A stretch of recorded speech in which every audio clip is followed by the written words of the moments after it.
Oh, big stretcher for me. Oh, that is a mighty good stretch I am having. Listening to some of that nice Halo music while we wait for some people to join. Cup of Tea says, hello, Halo man. Hello, Cup of Tea. I hope you're doing well, buddy. We are going to check out day 2 of the flight. People are saying that the Mangler is in the multiplayer. Aura says, hey. Gavin Bunch says, first. Life's Death says, hello. King Creation says, what's up, LN? And then, of course, there's the beautiful Rebecca, as always. All right, everybody. We are starting to get going. Woof. How are you all doing? Did you just wake up? No, I did not just wake up, but I am very sleepy.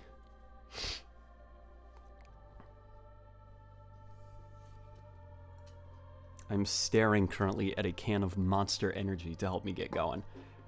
Kyle Dorimos, I think I said that right, says, well, hello again, Mr. Late Night. How are you guys doing, by the way? Close enough. Having difficulty nailing an opponent? Slayer. That's right, it just clicked with me that we've got loading screens now. Because in the previous flight, it was just kind of like this blank, flat, like... Yeah, there's my Spartan. I don't know if you guys have already noticed the weaknesses of the coding system, which is everybody looks the same. Because you don't have a lot of freedom. You can't actually craft stuff yourself. You just have to use what the developers gave you. So a lot of people are going to use the same stuff.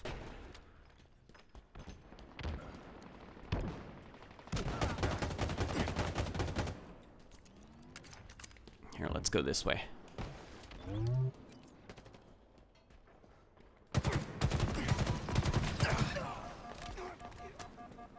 Oh, I am currently in the zone right now. Give me 1 second. Once I die, I'm going to check out some of your comments, okay? I assume you guys have great and funny things to say.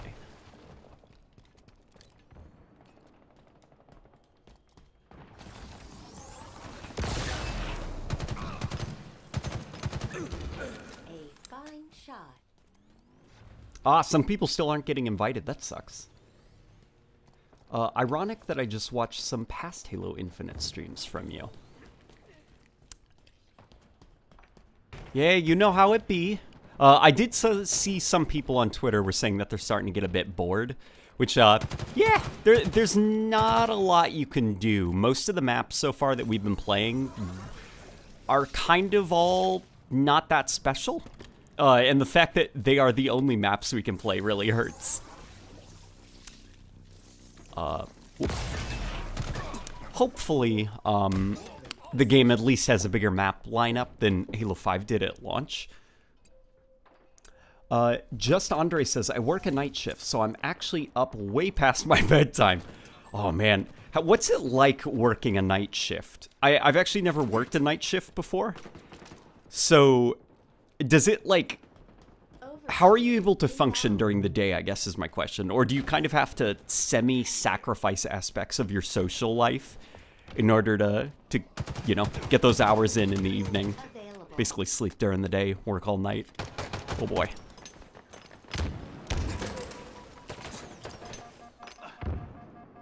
Oh boy. Damn, my shields were about to come back. To be fair, it is because we have limited access to codings right now. We have a lot of codings to work through. And then something also to consider is when the battle passes come out and people are working their way through the battle passes, everyone's gonna wear the newest codings, right? That they unlocked in those battle passes, which means you're gonna see everybody running those same codings that you unlocked and stuff. There's not gonna be a lot of variety that comes from it because everyone's gonna be more or less using the same stuff. Yeah, but, you know, I get it. It's a free-to-play game. Monetize the colors. Let's go up this way. Oh man, that guy did the double melee on me. Mr. Nowhere says, late night compensation for late night gamer. Thank you so much, Mr. Nowhere. I appreciate the late night compensation. How are you doing, friend? What do I think of Infinite Sandbox? I think I've described it in the past of this still is not quite how I would design a Halo sandbox. I think there's a couple of problematic elements, mainly the assault rifle.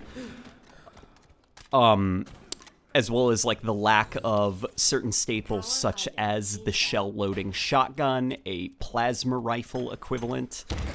But I think that this is a solid... It's definitely, I'll say, it's the best sandbox for a Halo game 343 has made so far, in my opinion. This is their strongest sandbox so far, and I think it is a good starting point. It's a bit on the shallow side, but there's a lot of room for improvement. Damn it. Are we allowed to game during the day, or is night the only option? Well, the way I've interpreted late night gaming is it's nighttime somewhere in the world, right? Also, it depends on your perspective. So say that you stayed up all night and then you're gaming, like at what point does it's really late stop being it's really late, you know? Like, okay, you stay up past your bedtime, which is a healthy 8:30, you know? Or 7:30 if we just want to be safe. Well, now you're jamming out at 10 o'clock at night, and it's past your bedtime, you know, you're late night gaming. Well, now we're at 3 o'clock in the morning. Is it still really late, like way past your bedtime? Well, now we've moved on to 6 in the morning. Is it still really past your bedtime, or have we moved on from that? And then we get to midday and you still haven't slept. Are you still super duper past your bedtime, or have we just like given up tracking that? That's the way that I interpret it.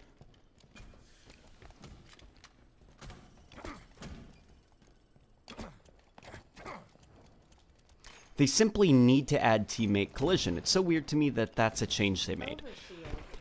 I do agree to an extent, but I also... Basically, as long as it is a thing that you can enable in customs, then I don't really see this as a big problem, because it could be enabled in certain things like Slayer, or, not Slayer, competitive, infection and stuff, because teammate collision does actually have tactical value, I think, in game modes like infection. As well as just making for a more organic feeling game, an organic feeling world. Oh boy.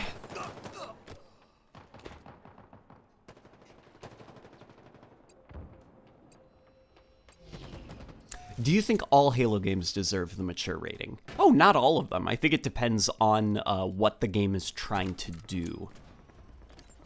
If the game is aiming for something that is more teen rated, then that's perfectly okay. I don't think, like, basically it's like, oh, crap, guys, we forgot to add more swearing and blood. We gotta bump this up to an M rating. Quick, have Master Chief say the naughty words every couple of minutes. That being said, this game, at least so far, seems to be fine. There is a lack of blood when you shoot Spartans. At least a lack of blood that sticks on the ground, which, you know, I'd like to see a little bit of goo come out of the helmets. But not, like, straight up gore. That's not really Halo's thing.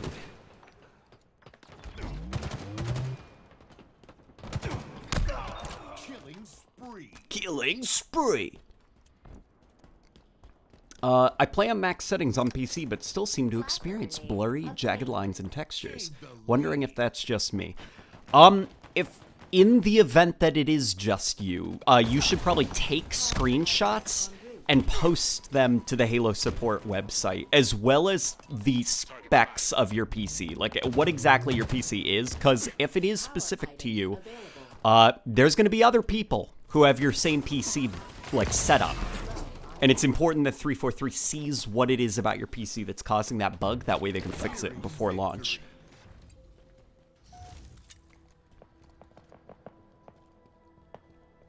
Do you think that Halo Infinite's multiplayer will be as good as Bungie made them? I guess it depends, you know? Like modern Bungie? I have no idea, because modern Bungie has been so kind of wrapped up in the world of Destiny that I feel like even if, you know, modern Bungie came in and made a Halo, I feel like they'd make similar mistakes to Halo 5.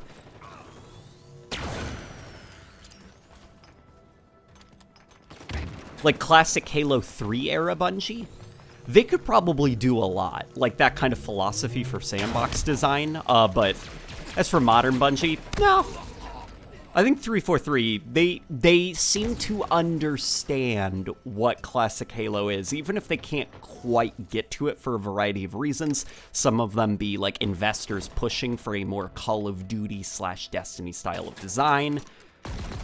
You definitely get the sense from this game, even in spite of some of my issues, such as the assault rifle being, you know, way too overpowered. 343 seems to know what it takes to make a classic-style Halo game. Some of these seem more like conscious design decisions to make the game a little bit more accessible to modern audiences.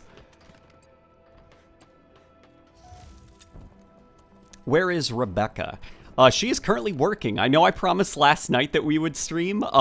We actually got sidetracked. We came back, got ready to stream, and then both of us agreed that we were really tired. Plus, also, it was an unreasonable time. I am the titular late-night gamer, but sometimes gaming can be too late at night. So I thought that we would stream during the day while you all are, you know, chilling, relaxing. What do I think about the new Sentinel Beam? I did see a little bit of Hidden Xperia's stream of it. I think it's kind of interesting. Not a fan of the Sentinel Beam needing to be reloaded. It also seems to have a lot of recoil and seems to operate more like, I don't know, kind of like a close-range weapon than a long-range. I don't know. I think I noticed almost every weapon in this game reloads, minus the melee weapons. And every single gun picks up ammo when you run over it, including the plasma weapons. So I noticed a lot of, not homogenization, but standardization, which I think does rob some of the guns of their identity. Like, does the Sentinel Beam need to reload just because it's a gun?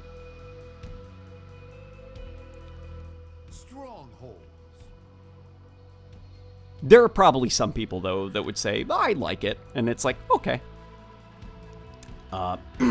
Any other games you're excited for? I am pretty excited for Dying Light 2, though that did get delayed. I am also pretty excited for Battlefield. The Witch Queen, Destiny 2, The Witch Queen has me ridiculously excited. I'm also excited about whatever the next Sonic game is going to be that's probably going to be really bad. I'm looking forward to being disappointed by the next Sonic game. The enemy has captured Bravo. I'm trying to think of what else I'm excited for. Oh, I am excited for Breath of the Wild 2. Is ours. What else? There's a couple of things happening in October that I'm actually pretty excited about. I'm looking forward to the Nintendo 64 emulator on the Switch that Nintendo's releasing, Our ammo reserves are low. because I want to play Ocarina of Time on the Switch. We've captured Charlie. Your team Ratchet says, I'm at work and bored. Thank you for the stream. Ratchet, I am glad I am entertaining you, buddy. Give me that skewer. Here we go. Somebody suggested, by the way, that I do a reload of... Oh my god. Did I just waste my only skewer shot? Yep. Somebody made a suggestion that I review every single reload animation Aggressors frustrated. in Halo Infinite, and I am unfortunately doing that. Yeah, there we go. Triple. Incredible work. Simply incredible. Apparently grenade jumping is toggleable in custom games. Yeah, I did see that. Okay, so everyone's very confused by the physics of Halo Infinite. It seems almost like more shallow, like your Spartan Hold Alpha. feels like they're walking around on a planet with like heavy gravity. Like you're kind of magnetized to the floor. You can't do grenade jumping, and physics aren't that. That seems to be a deliberate setting. Because when you go into custom games and you set the gravity to like 150, things start feeling a bit more floaty, like that Halo-y feeling, you know? So it seems to be a deliberate design decision, at least for Slayer. Which I'm like, okay, got it. That makes more sense, at least. If that was just like kind of them forgetting that that's a thing Halo fans like, then that would have been a little bit more concerning. But if it's a deliberate design decision that can be reversed in customs, I'm like, oh, you know what? Never mind. That's okay. Almost out of ammo. Let's get out of here. Okay. Can you change the FOV of guns on Xbox or only PC? I believe it's everybody. If you go here, I'll show you. Go to settings, go to UI, scroll all the way down, and there you go. See, there's your settings. Skewer. Inbound. And everybody can do it. Also, oh boy. So I was watching some gameplay footage of Halo Infinite on the Xbox One and the Xbox One X. The game does not look too shabby. And this is going to sound really odd. The 30 frames per second cap, I don't think it does the game a disservice. Because I do think, okay, so when it comes to, I guess, less graphically impressive games, Obtained. there is a bit of value to having 30 frames per second over 60. Not necessarily tactical value, but more aesthetic value. And I can explain why in a second. Let me get out of this situation I'm in. Frag. I'm in a bad place right now. Okay. Strong. The reason why is because with 30 frames per second, you have less data at any given moment to work off of. At 60 frames per second, you've got this buttery, smooth visual experience. Like, you can see every crack in the game's visual, every texture pop in and stuff. You know, you got a lot of visual data to work off of. At 30 frames per second, though, your image isn't quite as crystal clear. So your brain starts to fill in the gaps a little bit more. You know, your brain picks up a bit of the slack. Stronghold. And I do think that's why there's some games like Horizon Zero Dawn where you play it on the PS4 and you're like, oh my god, this game is gorgeous. But then you jump to PC and run at an unlocked frame rate, and you can see how just awful some of the animations look, especially on like the wildlife, and how kind of flat a lot of the terrain is, and you're like, oh, this game doesn't look as good as I remember. I think it's because of the unlocked frame rate. We've captured. You've got a lot more visual information to notice weird jank. Seized. I hope that makes sense. The enemy has captured. Bravo. So as weird as it sounds, I actually think Halo Infinite at 30 FPS looks significant. I mean, this is like, you know, artistically Halo Infinite looks leagues better than Halo 5. Even graphically, it looks a lot better than Halo 5, even on last gen. But I also think that the 30 FPS cap helps Halo Infinite look like a better game than Halo 5 did. Just because, in spite of some of the graphical shortcuts, you have less data to work off of. So some of those animations, they look a little bit less floaty. They look a little bit more weighty and stuff, and your brain is filling in the gaps a bit more.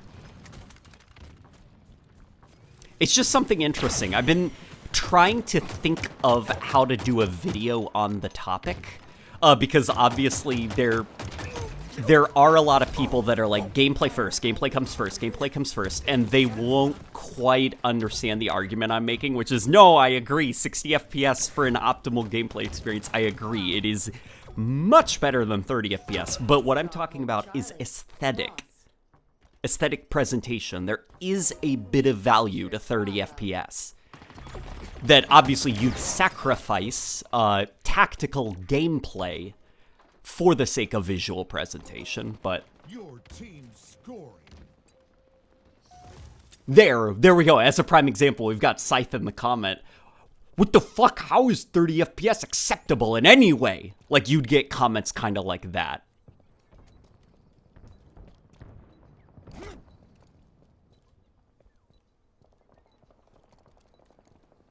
New map out, says Natty the Troll Leet.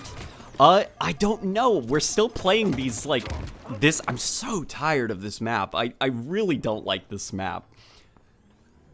Late Night Gaming, I don't know if you remember, but I was in chat yesterday. I told you I was having a rough bit, and you actually responded. Made my day. I just wanted to say thanks. I do remember you, buddy. I hope that today is going better. If you're ever having a rough day and you can't turn the day around, I would recommend taking the L, let the day win, and just start tomorrow. Basically say, like, you know what? Okay, tomorrow was a bad day. Today was a bad day. Let's make sure tomorrow's better. You know? You're only going to stress yourself out trying to improve today if it's not working. So relax for the rest of the day. Play your favorite game. Read your favorite book. Watch your favorite movie. Maybe take a walk. And get a good night's sleep. Get ready to tackle the day tomorrow.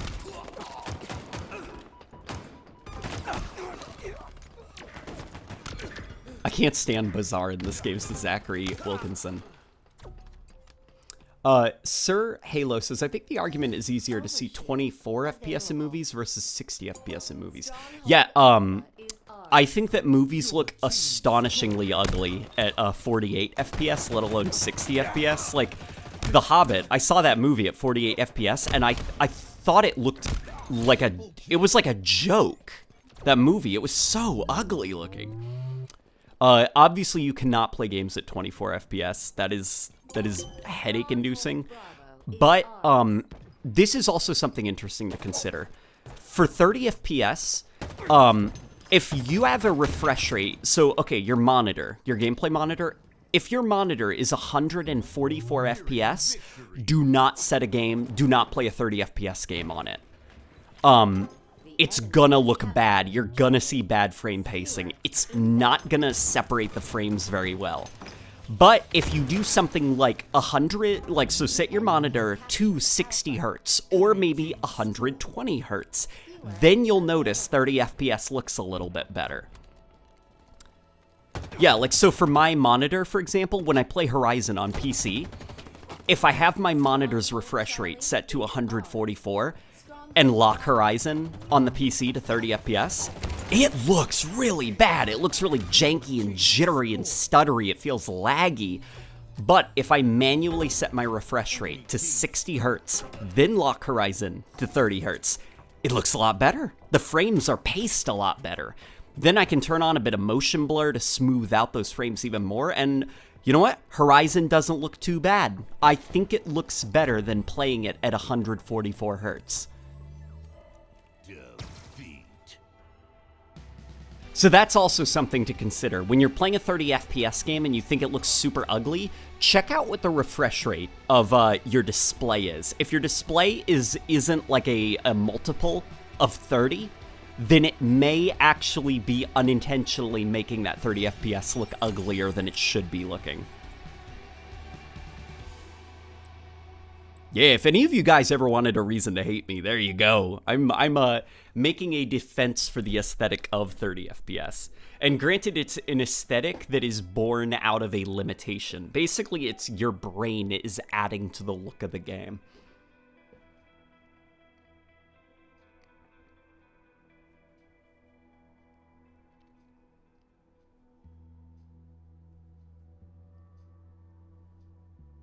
Here, let's see. Hey there, Late Night Gaming. Regarding the new player outline system, what if they just did a similar system to what the COD games do, like using a red diamond over the enemy's head? That could work. My problem with that would be that it is still relying on the HUD as a crutch to tell friend from foe. I do like the idea, somebody had suggested it, of being able to do hot and cold color codings. So basically, you can customize your coding for when you are on red team and blue team.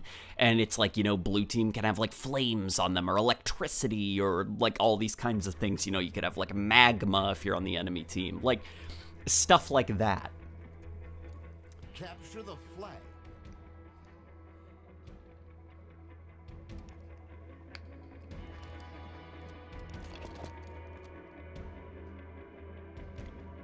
The radar in this game feels so weird and inconsistent. Also, why is it in the bottom left, 343? The radar's always been in the bottom left. Claim their flag. Do you mean it's like really, really squished into the bottom left? In which case I do agree. Halo Infinite, here actually.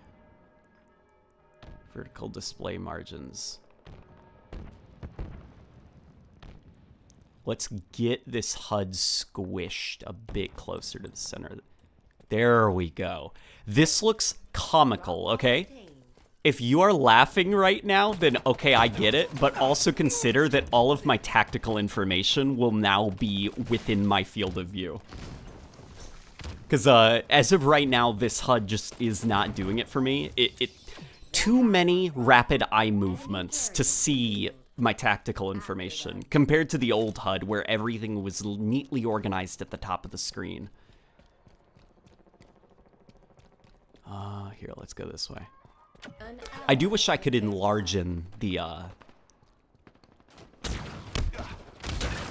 Yeah! I do wish I could enlarge in the UI elements, though, because they are rather small. Enemy carrier revealed. Somebody's saying ew. After them. You say ew, but I say I can see! Cut down in a hail of hard light. Flag You laugh at me now, but wait until this becomes the meta. enemy flag. Then I will be the one laughing. Here, let's go this way.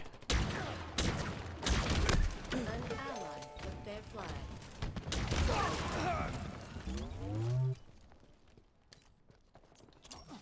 Oh my god, hang on, the zoom is broken when you have your HUD elements like this.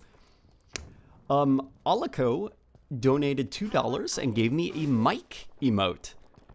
I thank you for the $2, friend. They have our flag. Crazy Jack's Museum says, we just played Halo together. Oh, were you in the last match? Turned. Power items on the field. Good game last match, Crazy Jack's Museum. Late Night Gaming, please have the slider set to full. Alright, you know what? Alright. You guys were patient, you let me have my fun. I'm not gonna set it to full, though. We're gonna have it back, like, here. There we go. How's this? Is this a nice middle ground? It's like the doors on Dust 2 right there.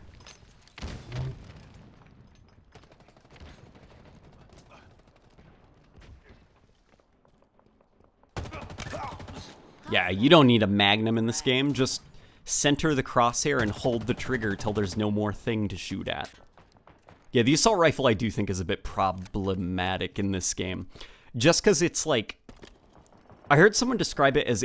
I think it was Faven described it as a slot machine weapon, where it's randomized, the bullet spread, and it has a ridiculous headshot multiplier, so you're rewarded for just spraying in the general direction of an enemy. And it's so accurate that some of those shots will hit. There's not a lot of effort required. Enemy carrier It's a very easy weapon to use. There's not a lot of skill involved.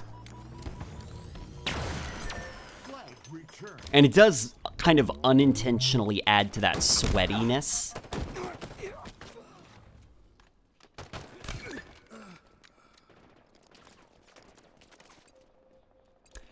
Angel Silva says, how do I turn off the personal AI? items inbound.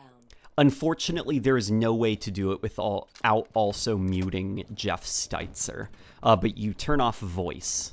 I actually forgot to do that, because that annoying AI was probably babbling over my... Woof. Damn it. Is it just me, or the assault rifle needs to be nerfed? I do think the assault rifle needs to be nerfed. I get that there are some people that are genuinely happy that they can, like, be all the way here, zoom in, and land every single shot on that tiny dot over there across this room. But, I think when you give players a fully automatic weapon like this and give them that much accuracy and give them a headshot multiplier,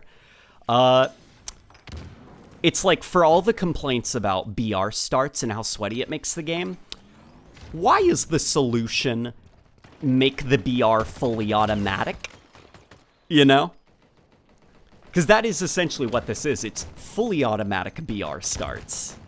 So you've got the sweatiness problem, and also now the gunfire is faster paced and more unpredictable. Because with a BR, at least it's in bursts. You can predict players' firing patterns.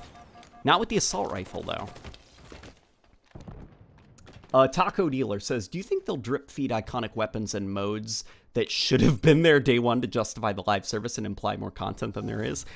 I don't think they will do that deliberately, but I do think it'll be a similar situation to Halo 5 where they, whether it's due to kind of like messy production, you know, or a lack of resources and time, they were not able to finish the game in time for launch. So the live service basically becomes finishing the game.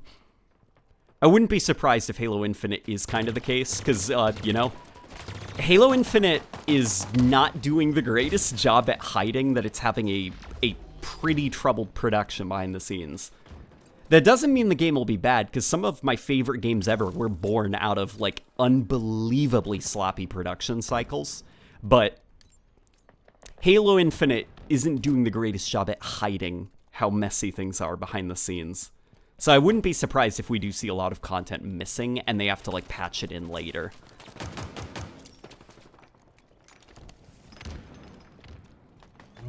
I think it needs a slight nerf to when it comes to how accurate it is at a long range. I think it needs a huge, like that. I should not have been able to so reliably aim down the sights and just get that kill. I feel like I should have missed that. I shouldn't have gotten that kill.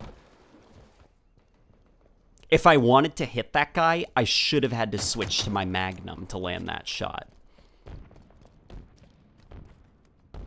Yeah, there's a lot of shots in this game with the assault rifle that I feel like I should not have been able to kill that guy. That was not fair to that guy.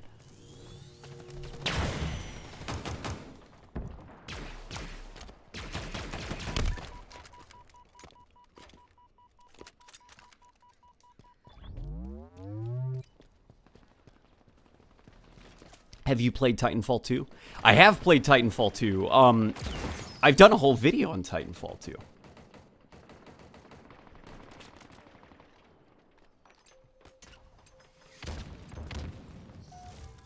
A lot of Halo 5's live service reminds me of Battlefront 2 and No Man's Sky. Do you think something like that will happen to Infinite? Oh, I assume so, you know? It especially helps that 343, especially, like, kind of in a nice change of pace from Halo 5. 343 seems to be a lot more willing to open up to the community. Like, they're kind of less secretive and that kind of like, ooh, video game development is mysterious. They're a lot more candid and honest about game development. And I would imagine that basically from launch, Halo Infinite will feel like a very different game this time next year.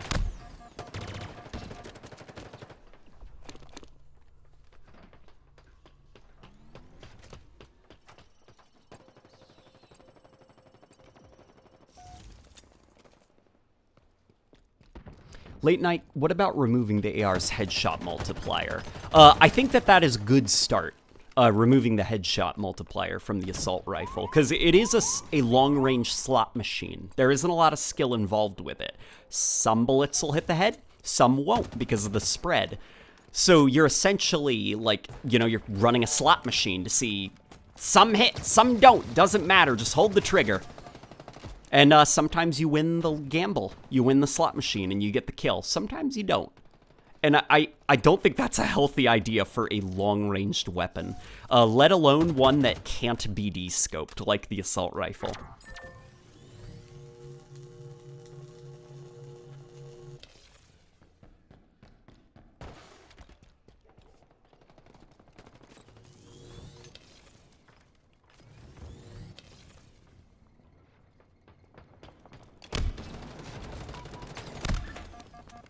Somebody says that they'd balance it more like the Ruby assault rifle, where it's wildly inaccurate at fully auto, but accurate in bursts.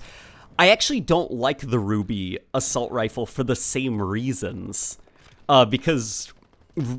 So the Ruby rebalance mods, I've seen people tell me to review them. I reviewed the Halo 2 one, and I didn't like it that much. And then I downloaded the Halo 3 one, and just was like, you know what, okay, these mods aren't for me. Because they have that same kind of Halo 5 problem of the way you make a gun useful is extend the range, tighten up the accuracy, and maybe increase the damage. And then there you go. It's kind of like that Halo 5 design philosophy, and I just thought it kind of like, I don't know, Halo 3, it was just, I just basically found a gun I liked and stuck with it. There wasn't a lot of utility in the weaponry, it was just every weapon's kind of good at a range. Just find the one you like. And I think Halo is more interesting when it is forcing you to switch weapons. You know? Like, if there's a guy over there and I have the assault rifle, instead of just being like, well, okay, make also the assault rifle can shoot people at a range. Like, look at us, we're peppering each other from this range. That's silly, you know?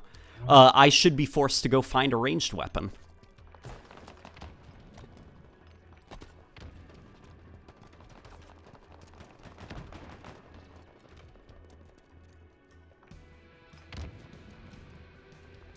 Thoughts on the grenade spam. So Halo is no stranger to grenade spam, but I have noticed an increase of grenade spam in this game specifically, and part of me thinks it's because of the removal of friendly fire. Basically, you feel a little bit less like, there's less punishments for just spamming grenades, you know? There's no risk of you accidentally damaging your teammates, so just let the grenades fly, you know?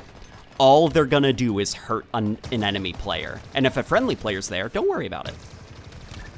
So I do think that that is an unintentional consequence of the removal of friendly fire that we're running into. We'll wait and see if it does become like a serious problem, but...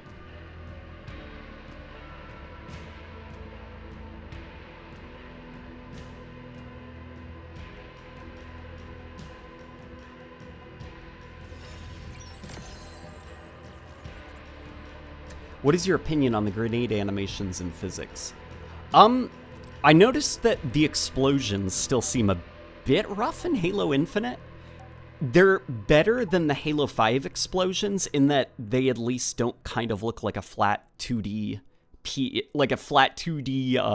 GIF, you know? But something's not quite right about them, and I can't put my finger on it.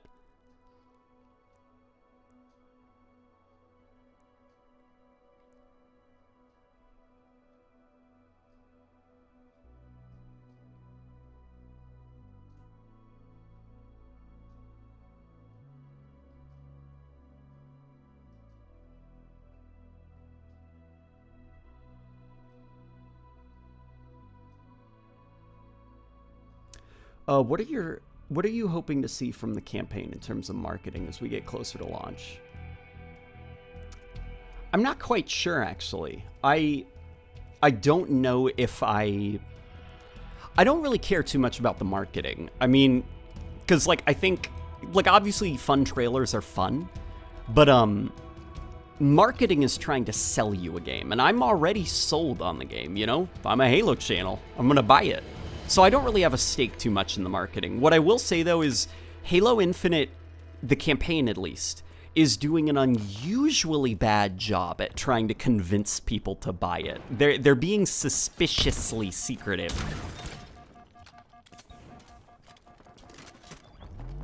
I saw somebody asking my thoughts on the post-rock soundtrack.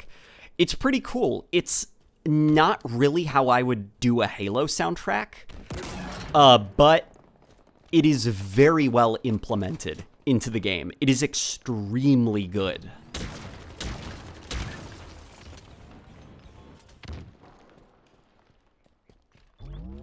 It's one of those things where you'd probably say, like, for Halo 2, like, what? An electric guitar version of the Halo theme? That doesn't really sound like Halo. And then it's great. And it's kind of like that for the punk rock. You say that to me, and I'm like, no, that doesn't really sound like Halo. But then I listened to it in this game, and I'm like, oh, you know, it's pretty good. You know, it fits pretty well. Damn it. I need to improve with the skewer. I need to lead my shots a bit more.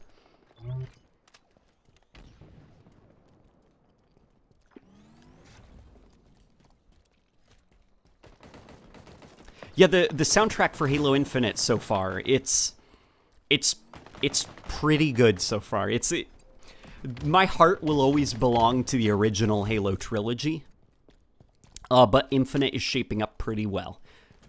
And even though there is a little, like, some of that Halo 4 where it's just like a female choir going, wah, wah, like just screaming, and I'm just like, shut up, shut up, shut up, shut up. I do like some of the other tracks. There's a lot of, like, fun, juicy choir stuff that makes my heart sing.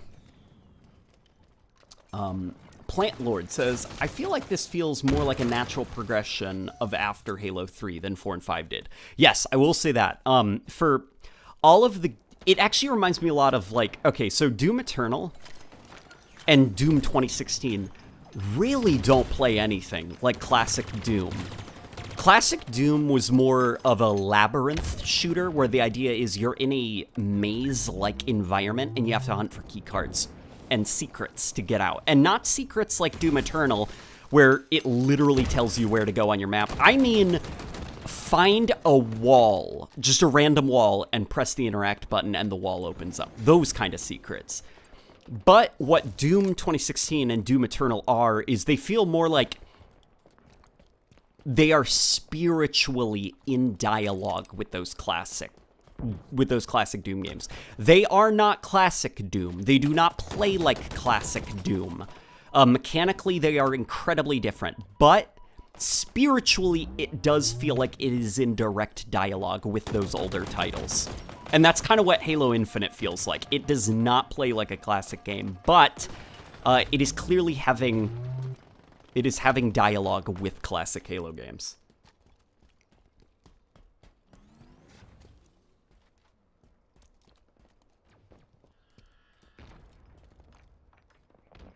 Why is your HUD so close to the middle?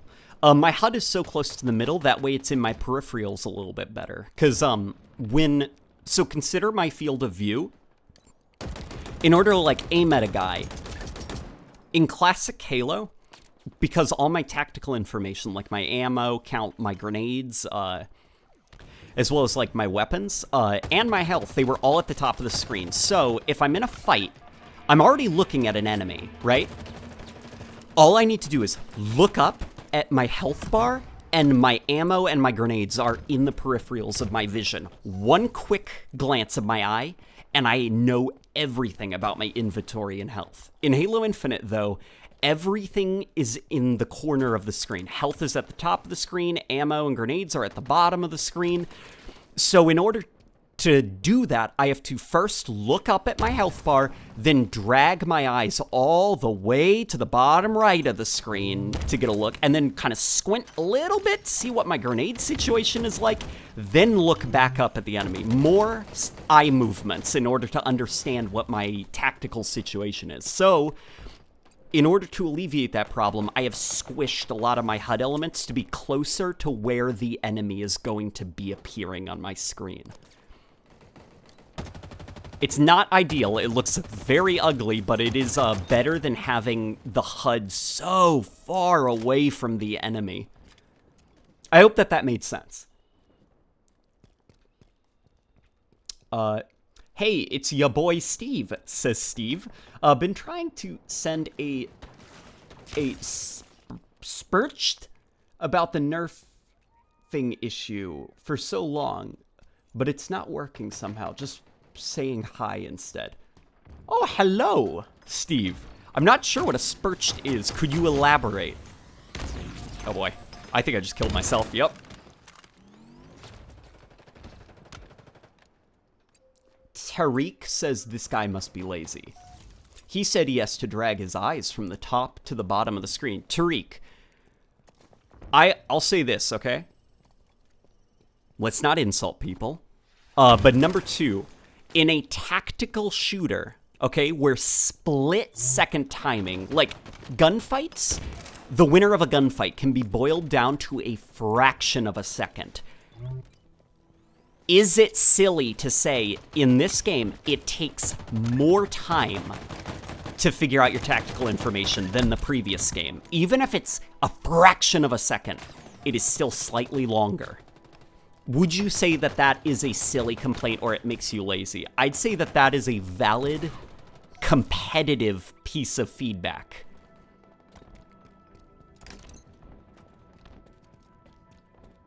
If, for whatever reason, your new HUD is it takes a pro player ever so slightly longer than the previous HUD to see their tactical information, then I think that is a valid piece of feedback because of how fast a fight can happen in a first-person shooter.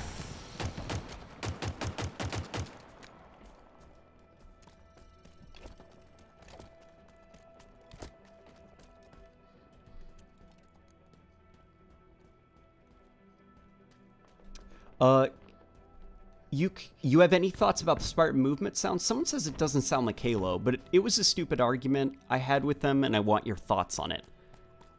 Like this? Just walking? I mean, it just sounds like footsteps. I'm not sure what Halo-y sounding footsteps would sound like. I'm pretty confident Bungie even used stock footsteps. Oh, Steve says he ran out of space. Sparched stands for super chat. Got it. Okay. Got it. Thank you for clarifying, my friend Steve.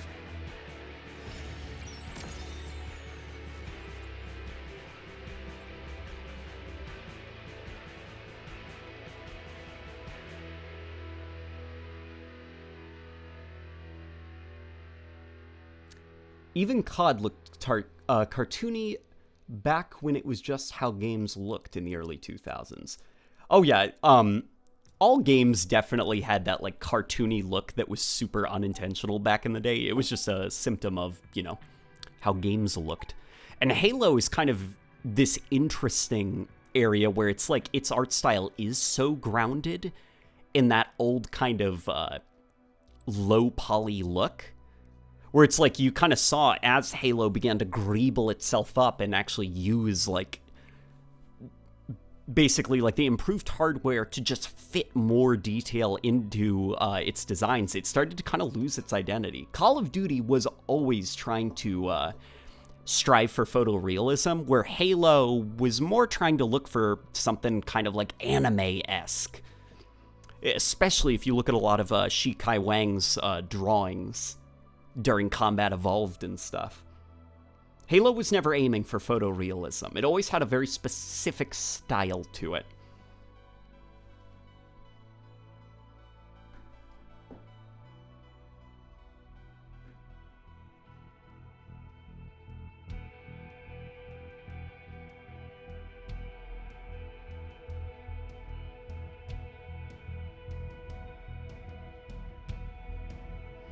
Bruno says Halo 5 footsteps sounded better.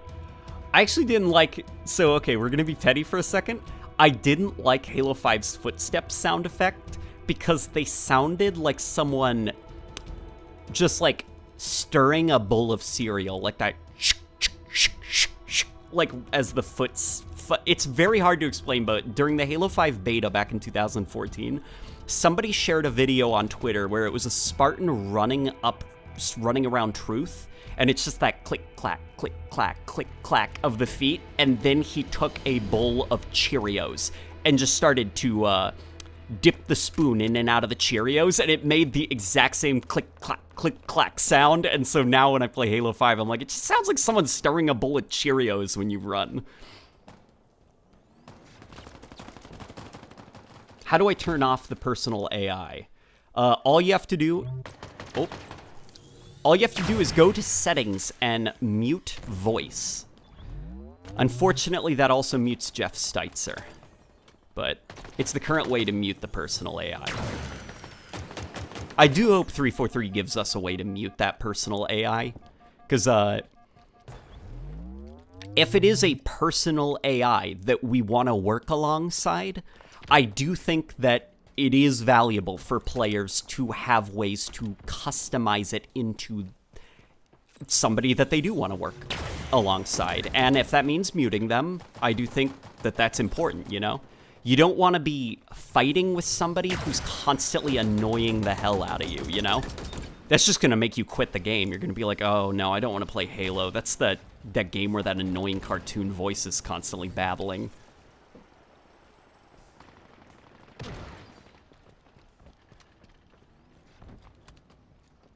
In some cases, I feel like Halo 3's graphics brush the sense of realism, though, in a way that I've never seen any game replicate. I do actually agree there, and I think it's the lighting engine that Halo 3 uses. Halo 3's lighting engine is pretty good. It's a very kind of bootleg, hacked-together lighting engine that's not that practical, which is part of why Halo 3 ran at sub-HD on the 360. But that lighting engine looked astonishingly beautiful. And I do think it's a big part of why the game looks as pretty as it does. Because artistically, I think Halo 3 looks a lot like Halo 2, like the designs and stuff. But what separates Halo 2 from Halo 3 for me and makes Halo 3 so pretty is the lighting. The, like, really, really naturalistic lighting engine. Get away from me.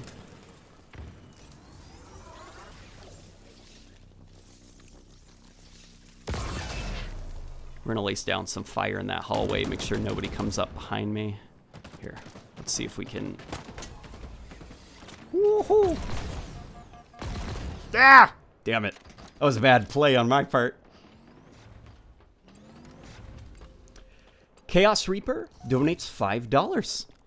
And you know what? I appreciate that, Chaos Reaper. I hope that you're having a good day, my friend.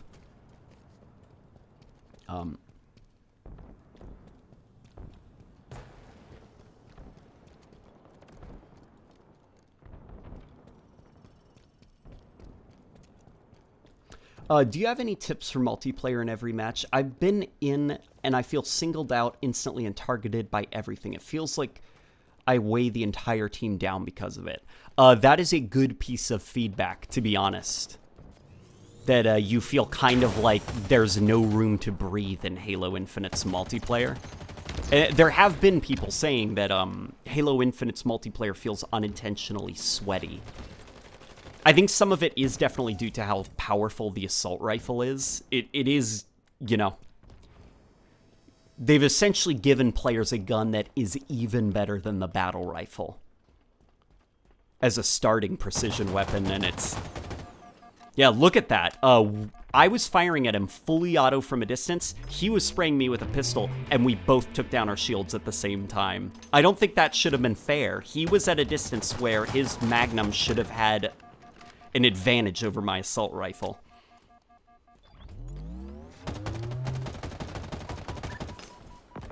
See, that kill, I don't think I should have earned that kill.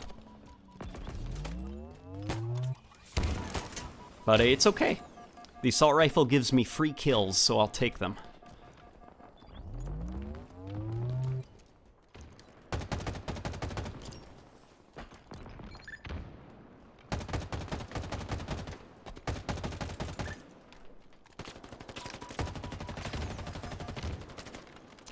Oh man, we got some super chats. Reviewdle says, so how's the second flight? You liking it more than the first? Or have you not noticed a difference, really? I haven't noticed a difference other than it looks a little bit prettier. There's still some graphical issues, because it is, you know, a work in progress. Like, you can see textures flickering, you can see particle effects despawning, but it's more stable. But balancing-wise, it still kind of feels the same. Chaos Reaper says, did you know the personal AI were first seen in the Halo Retribution novel? Were they? I thought, like, the idea of, like, dumb AI were kind of a thing in the Halo universe for a while. Unless Halo Retribution takes place in the past. Or are you talking specifically, like, some of the ones seen in, like, Halo Infinite?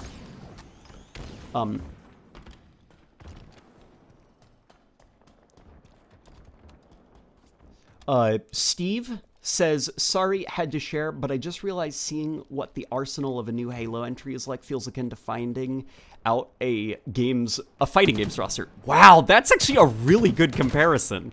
Can I say that in a video? May I say that in a video? That is an incredibly good description. Yeah, that's what it kind of feels like. You know what? I think I'm going to stick with the grappling hook. Heisenberg says 1/4 cup of flour. Oh, Heisenberg yesterday, I think he donated and also said egg. Is Heisenberg bit by bit gonna give us the recipe for like a cake? Is that what's going on?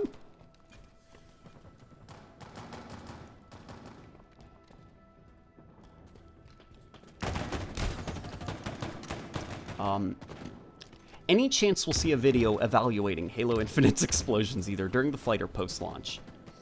Possibly during the flight. The problem is, so my video on the outlines, granted, was not fantastic, at least in my opinion, but I feel like I got my point relatively across, and I did notice actually this flight, there are less issues with the outline, less flickering, less bleeding and bugs. But I still have like some issues with it. So, but people were pretty angry about that video that I made, like unusually angry. So I almost feel like I'm like, maybe I should hold off on the negative video for a while, let people cool down a little bit. But yeah, I do have some gripes with the explosions. I feel like just people are so excited about a new Halo game that they don't want people to be negative, because they perceive it as like, stop, just let me enjoy the game for once. And it's like, oh no, don't get me wrong, I'm enjoying the game too. Here's just things I would like to improve so that I could enjoy the game even more. Steve says, nothing would make me happier than you saying that. Saying it in a video.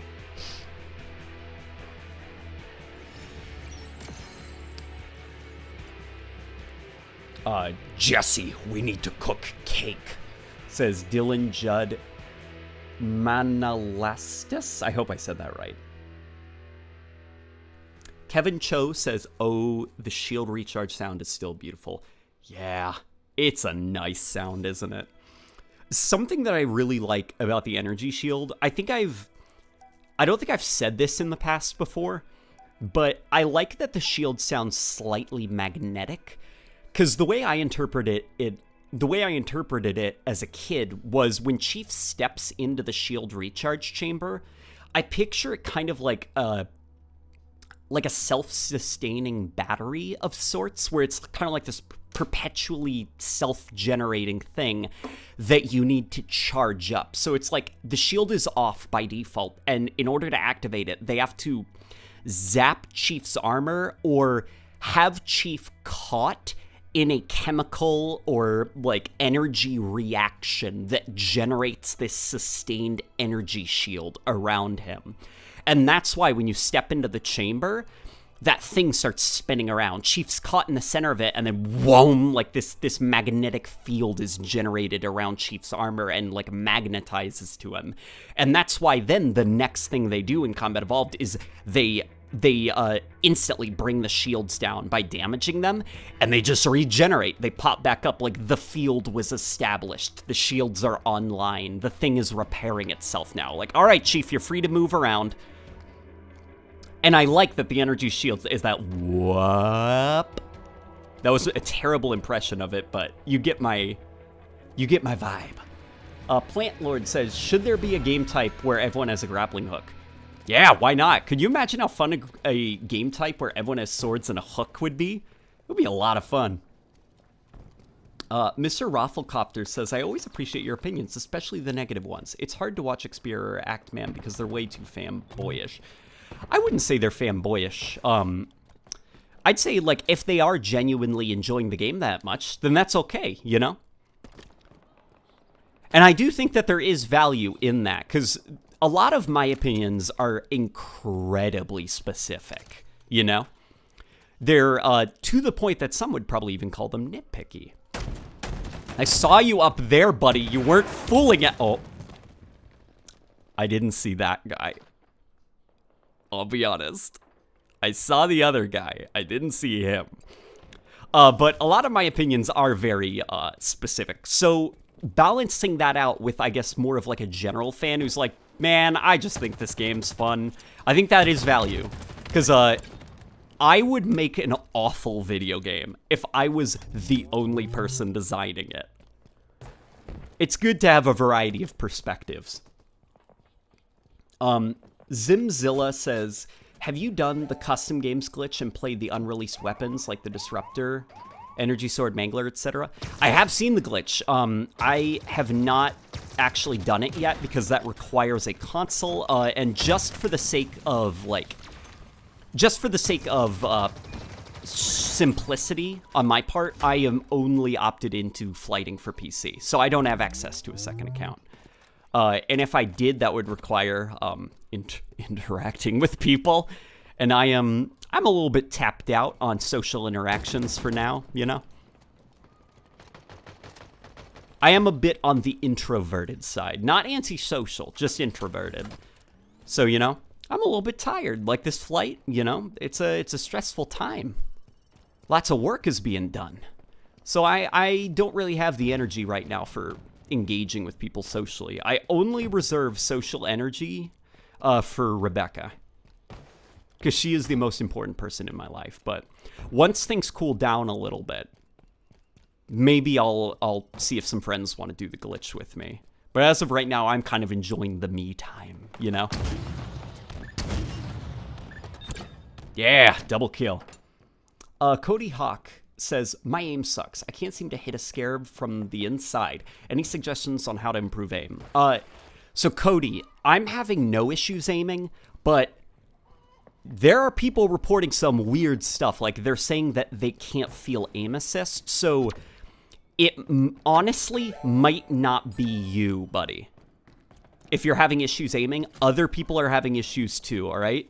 What I would recommend is go into a match. As you're playing it, figure out what it is that is giving you such a hard time. Is it your aiming itself? Or is it your ability to, once you've aimed at a target, keep your reticle on them? Because I do think that is an important differentiation. Can you aim fine? Or can you aim fine, but you can't really quite keep your reticle on the target? Like, figure out what it is exactly that's feeling wrong, and then look online and see if other people are feeling the same. Because there is some bugginess happening with the aiming.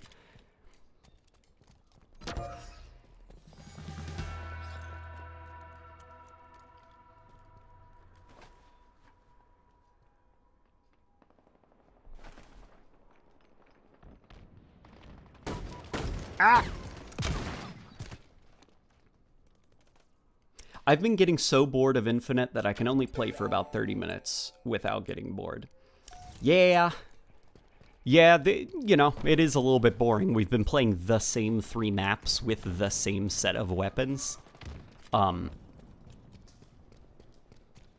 It also doesn't help that I don't think modes like Capture the Flag in this game are that like focused, I guess. Like there is kind of a lot of like meh, like people just kind of running around and playing like it's Slayer. I mean, that's what I'm doing basically right now. There isn't a lot of direction and focus to it. I would like to see something like Roaming Hill or Oddball or something, because I think that would probably give a little bit more replay value. Give me that.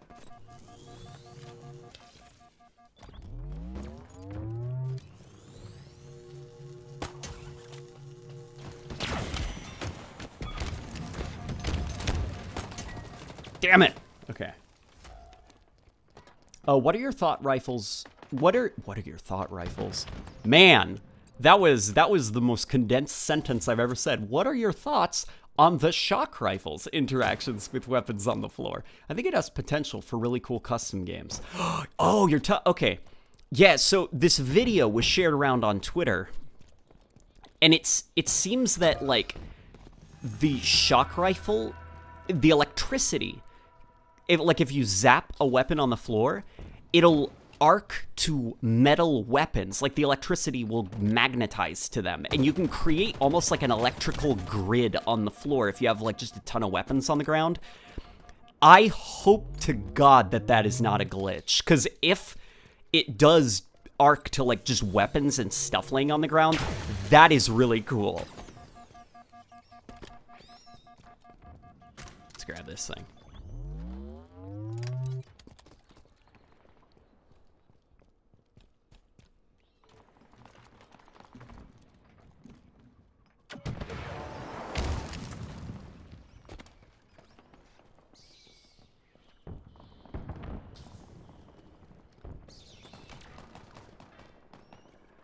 I am currently reading the chat, don't worry. Yeah, I said thought rifle. People are really liking that. That was a... Oh, no! He has a rocket. Okay. I am so happy that he messed up and missed his shot, because that... I should have been toast there. That was an error on his part. I hope that that guy learns his lesson and does not miss next time. I think I'm gonna sit over here and guard the flag. What do you guys think? What was that? There's chickens running around this map, aren't there? Oh, hello!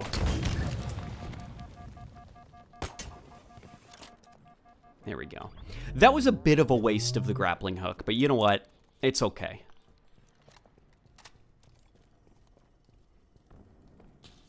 I did not mind using that charge for the sake of convenience.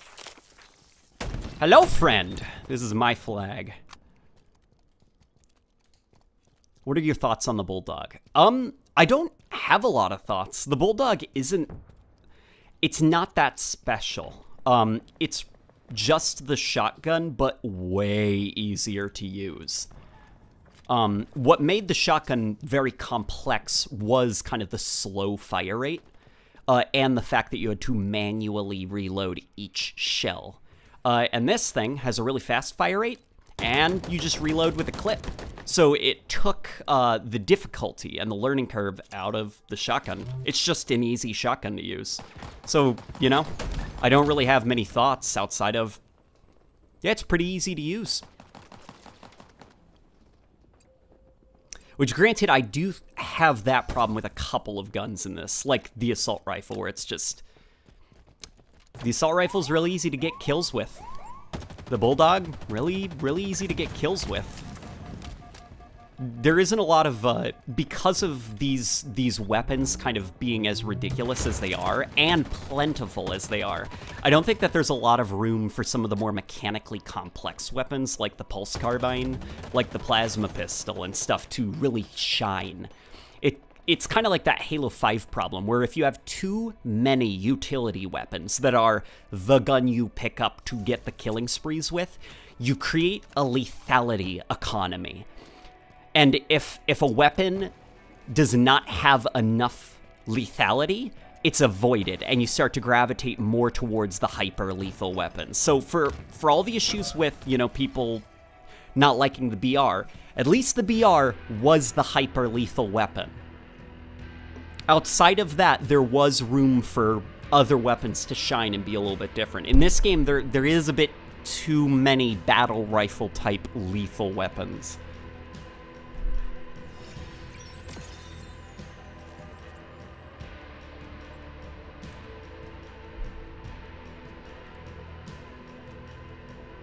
How do you think Infection will work without the classic shotgun? That worries me a lot, to be honest, because the reloading mechanic of the you know, so something I see a lot of people say, you know, is like, but it's something new. It's something new. It is something new, but it's is it really even new? It's just kind of the Mauler, you know? A mag reloaded shotgun. It's just a very simplistic, easy to use gun, and the other gun that already worked is gone. You know, and the shotgun was more than just the aesthetic of it, the glowing sights. It was the reloading mechanic. You know, for as ugly as the Halo 4 and 5 shotgun was, at least it was a shell reloading shotgun. The Bulldog, unfortunately, doesn't have that shell reloading mechanic, and I'm worried about how that's going to impact depth in infection.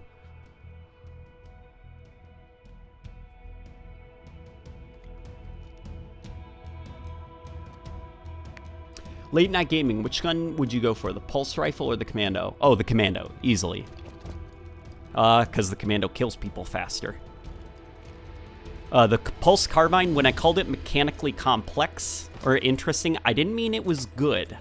Just that it was trying to be a little bit more mechanically complex. I do think the pulse carbine, the tracking on it, should be removed. In a situation like Halo 5, the tracking would make sense because player movement's pretty unpredictable, but in this game, I don't think it's necessary, and in fact, I think it makes the pulse carbine harder to use. Because in this game, you could have a plasma rifle type role. You know, you fire your shots and have the enemy strafe into your shots and stuff. You can't really do that with the pulse carbine. It's always lagging behind enemies.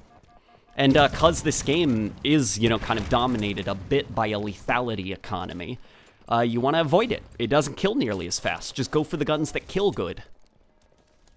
We can try to use the pulse carbine.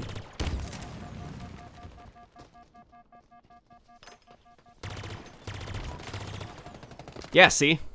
It's just... I'm not sure why you'd use it when you could just land headshots with the assault rifle downrange. Alex's Toy Barn says Halo 4 had the best assault rifle. I think out of the 343 games, that's definitely true. I still think the Combat Evolved assault rifle had the most potential. And in fact, the Combat Evolved assault rifle wasn't even flawless. I think it could have been improved on a lot more. So for some of you who maybe don't know, the Halo Combat Evolved assault rifle, out of every gun in Combat Evolved, it has the fastest melee speed in the game. So if you ever want to just beat up a bunch of grunts and you don't want to watch the pistol flip all the time, just get out your assault rifle. That is a bit of depth to have, and I'm even thinking beyond that, like, okay, let's go further. Why not make the assault rifle, give it, like, chain melee attacks, like, turn it into this ultimate close-range utility weapon, or not utility weapon, but, like, you spray and spray and spray and spray, you break the shield, and then you just bam, bam, bam, you know, beat them down with your melee attacks. Because I do see some people saying that a weapon is not worth using if you have to follow up with melee attacks for. And I'd say, like, that's kind of the pillar of Halo, though, right? You're using your grenades, your melee attack, and your weapon all in concert. Some weapons, obviously, you do kind of use exclusively, like a sniper rifle, you know? But, the assault rifle, I think that's kind of cool, that it's a weapon that's designed to be used in concert with your melees and your grenades, you know? You melee, spray them, fill them full of bullets, you know, and take them down once their shields are down. Or, you know, you could spray until their shields pop and then follow up with some melees or a grenade. Like, it's encouraging you to not just, you know, I press the trigger and the gun go burr. It's making you use it a bit more proactively. So when people say that the Halo Infinite Assault Rifle is useful, I'm like, is it useful or is it easier? Because I'd say that the old assault rifle was plenty easy. I'd just say it was a little bit difficult to use. Because people want the gun to go burr. They don't want to use their melees.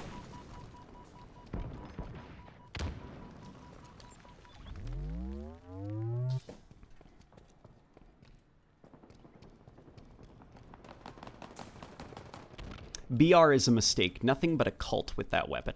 I wouldn't say that either. The BR, I think, is valuable for competitive as... So, do you know what the term keystone weapon is? A lot of people use utility weapon, and even I'm trying to get away from that because I don't think it's helpful. A keystone weapon is a development term where when you're designing a shooter around one gun, the keystone weapon is the most mechanically kind of flat weapon in the game. It's the gun that you can get kills with. It's almost like not even a weapon. It's an extension of the player. You know, it's like, no duh. It's the keystone weapon. Of course you have it in your hands. And then the idea is, because of the 2-weapon limit, your secondary slot is, think about it in terms of primary, secondary weapon. Your primary weapon is the keystone weapon, the gun that you'll get kills with. Your secondary slot is for a roll weapon. And that is the value that I see in the battle rifle. The assault rifle, I do not think should be a keystone weapon, just due to, well, you know, that ridiculous fire rate. Where with the battle rifle, you know, there is a delay, it's a burst, it is this ever-predictable thing. The assault rifle is a little bit too sporadic and unpredictable, and it doesn't help that because it's an automatic, its bullets are going all over the place, so it's a slot machine in terms of if some bullets will hit and some bullets won't. Matthew Reed says, why does there have to be a keystone weapon? There doesn't. That's entirely your prerogative if you want to design. It's not a one thing or the other. You don't have to design your weapon around a keystone, or your sandbox around a keystone weapon if you don't want to. I personally, though, find that it brings out more interesting sandbox design if you do it that way. Because then you have room for, let's say, okay, the battle rifle is our keystone weapon. Let's take the assault rifle then. It cannot, like, if I was right here and I started firing, I would not be able to hit that thing. But if a guy entered this room, the spread is so wide that I'm filling the room up with bullets, and this thing's roll, its gimmick, is that it has like a fast melee attack, the fastest in the game. So the keystone weapon is the jack of all traits, but it's not really the master of anything. This thing's not gonna save me when that guy comes in, so I whip out my roll-focused weapon and, you know, beat him down. There we go. That's a reason to have the assault rifle in my back pocket. Or the shotgun. Or the energy sword. Or the gravity hammer. Think of it kind of like that.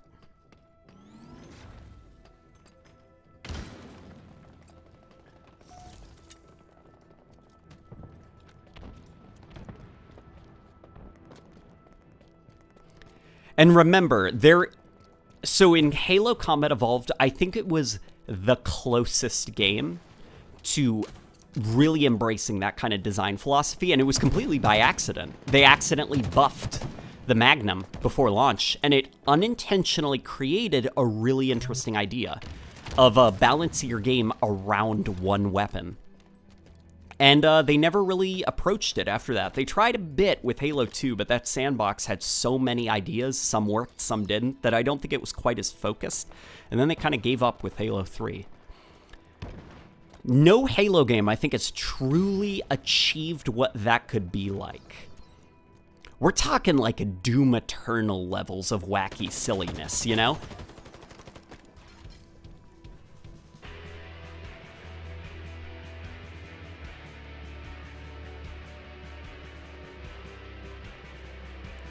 One Fly Jedi says, I may disagree with many of your opinions, but damn, you're a great YouTuber.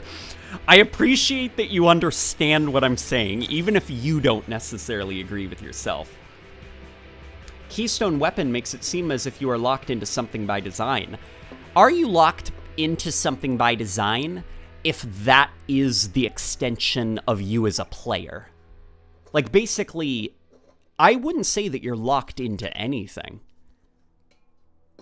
I'd say that your primary weapon, the kinetic weapon, the keystone weapon that you're using, well, yeah, that's the primary weapon that you're going to be, like, you know, doing most of your killing with.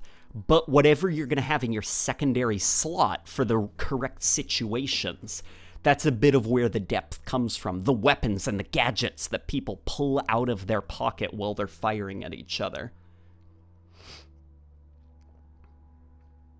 I think that that is a little bit more interesting than every weapon is a keystone weapon. Like, every weapon is the weapon you can pick up and get kills with.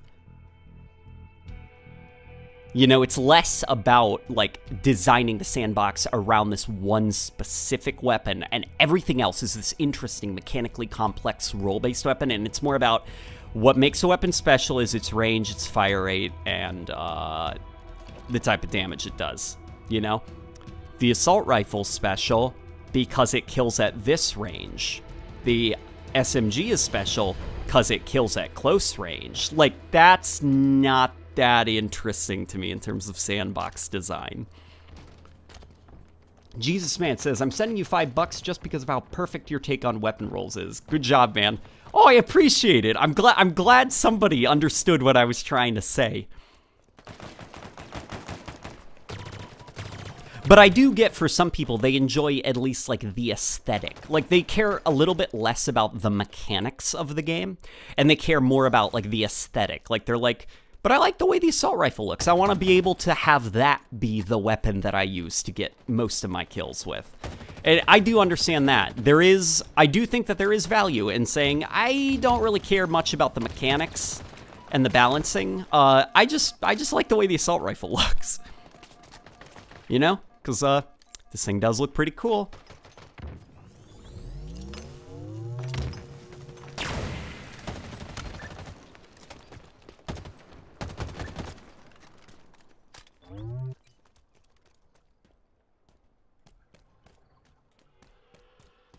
When every weapon is good, none of them are.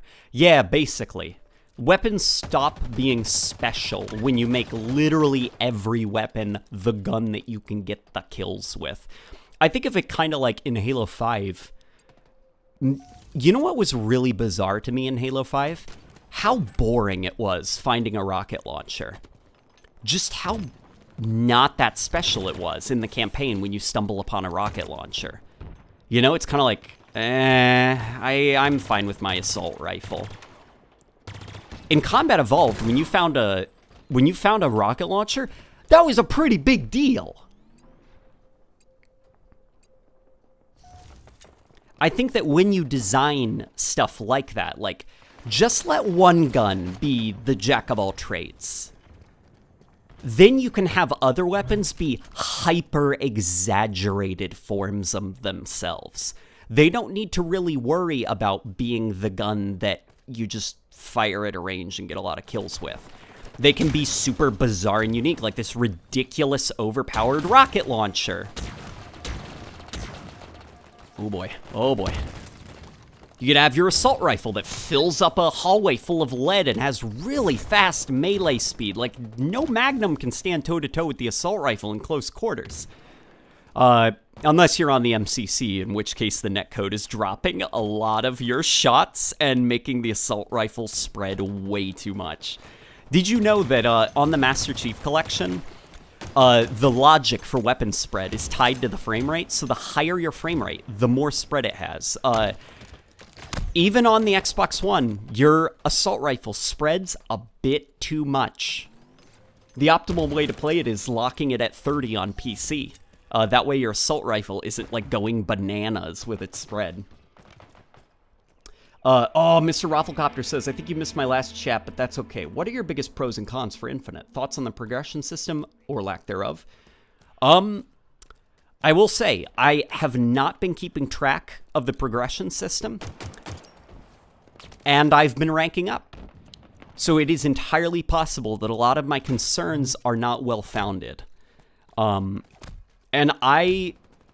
if I'm wrong, I am happy. I am very happy that I'm wrong.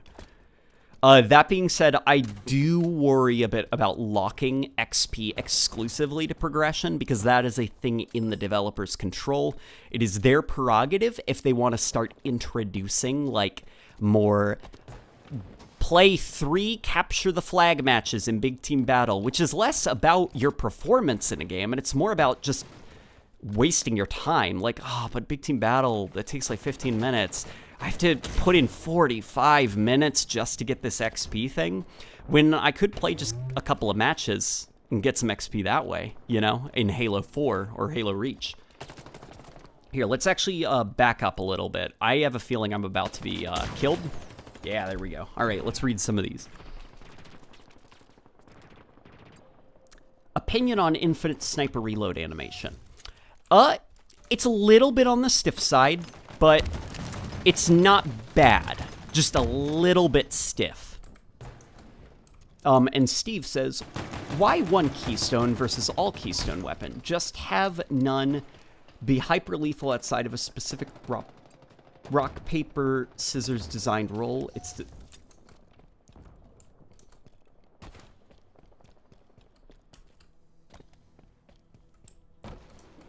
Okay, I see what you're saying. Basically what he's pitching is tone down the lethality of most of the weapons and have basically one be like a little bit more, like basically have none of the weapons be keystone weapons, but they are all hyper lethal in a very specific context.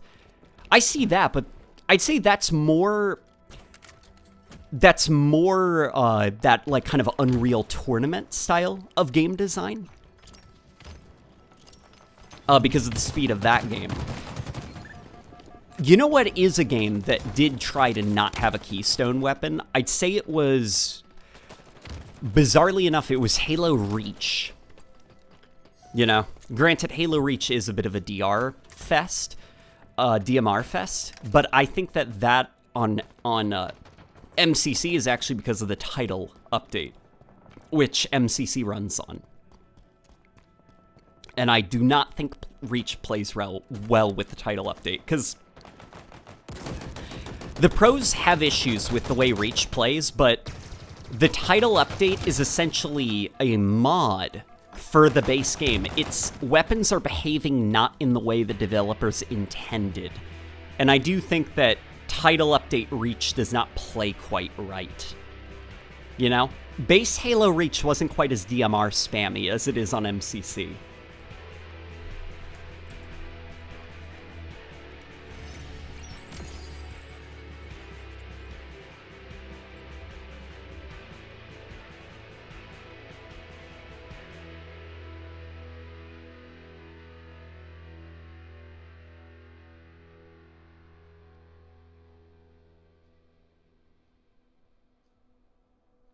How do you think the Flood should work in Halo Infinite?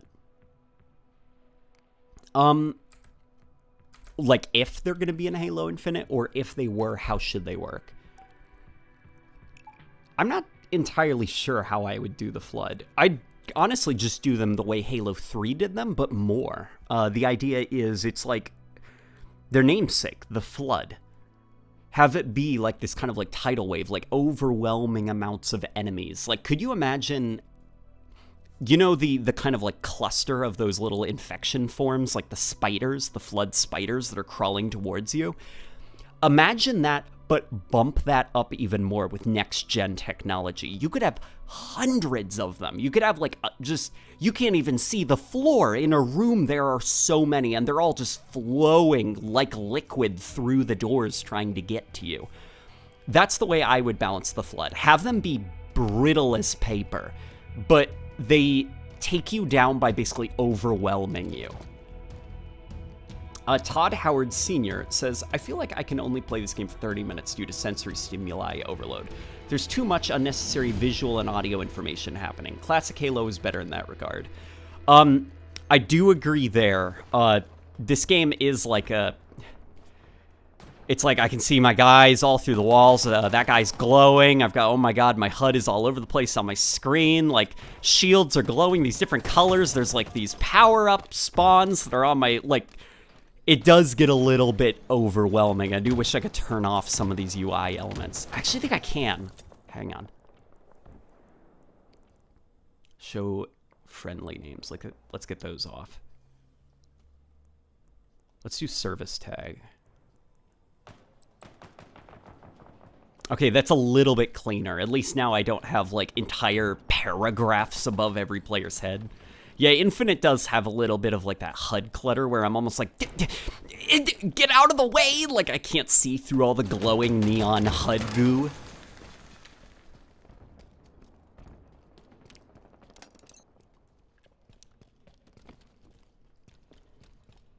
Oh, Rebecca did not like my idea about the Flood spiders.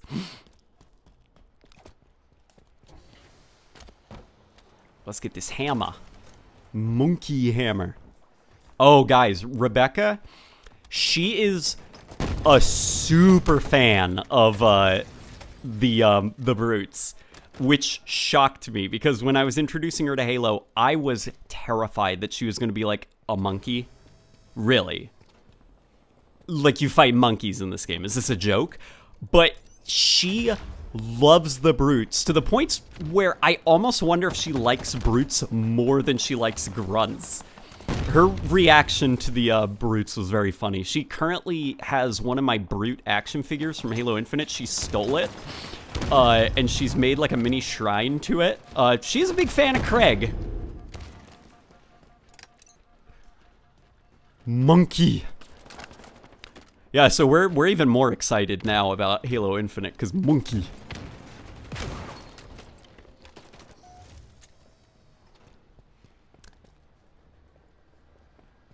What would be a good graphics card to buy for Halo Infinite? I have an RTX 480, and I'm gonna need an upgrade. What I would say is I'm using a 1080 Ti, and I'm playing on max settings, and most of the frame rate drops I'm getting are due to it being this flight, which is quite buggy, not my graphics card itself. So I'd say get yourself, 16 or 32 gigabytes of RAM. Maybe pick yourself up a 1080. I'm going to see if I can upgrade to a ray tracing card. Hopefully. I'm hoping that maybe I can get a sponsor for one, because I want to, try out Halo Infinite when the ray tracing update comes out, as well as check out Battlefield, and maybe even do like a kind of super nerdy, in-depth video on what ray tracing does, because people like those reshade videos.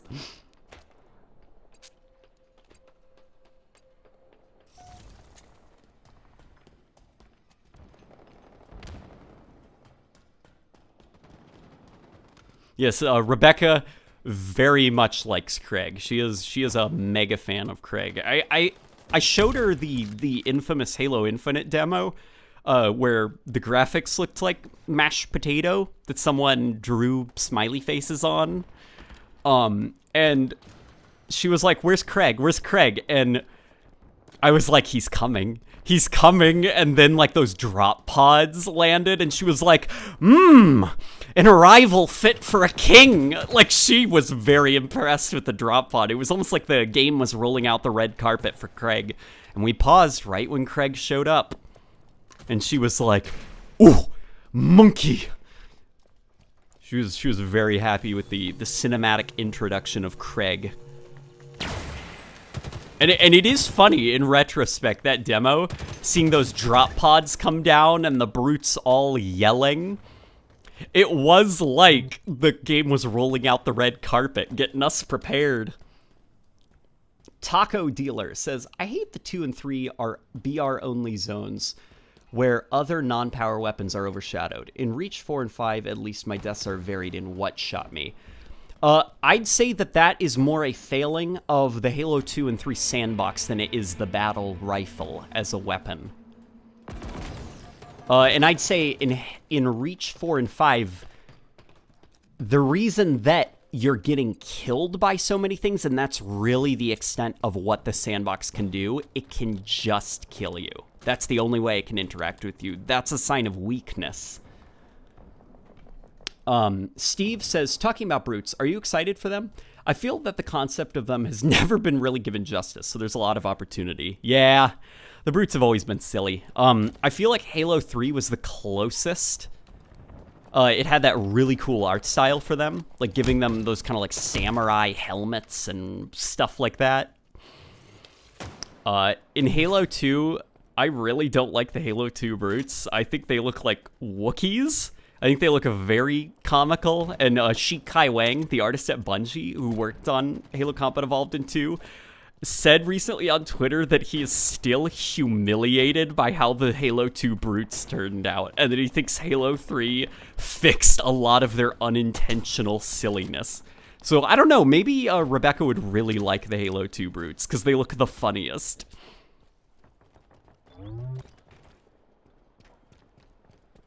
Because, Steve continues, because Halo 3's Halo Reaches were pathetic. Halo 3s were like Elites with an easy headshot mode rather than terror-inducing berserks, and 2s were way too hard to kill. Yeah, as much as I like Halo 3's brutes, they just replaced the Elites. They didn't do a lot to kind of like, I guess, give themselves their own identity. And it didn't help that, like, you know, their berserk mode, as impressively animated as it was, it was very slow and very easy to land headshots on them. Like, you almost think, oh, thank God, when the brutes berserk, because you know you're about to land an easy headshot. Whereas the Elites, you know, they and they start running around and going crazy. The Elites get all sorts of cracked out when they go berserk.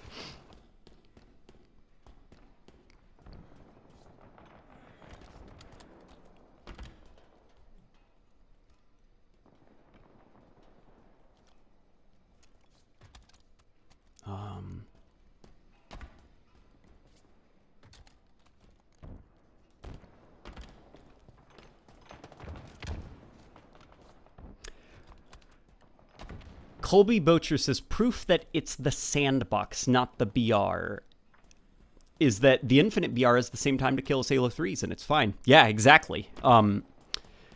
So for Halo 3, as an example, I love Halo 3, all right? It's my favorite Halo game in the series. Halo 3 sandbox has a lot of problems. The Spiker and the Plasma Rifle are not very interesting. Their presentation is strong, but mechanically they're incredibly lacking.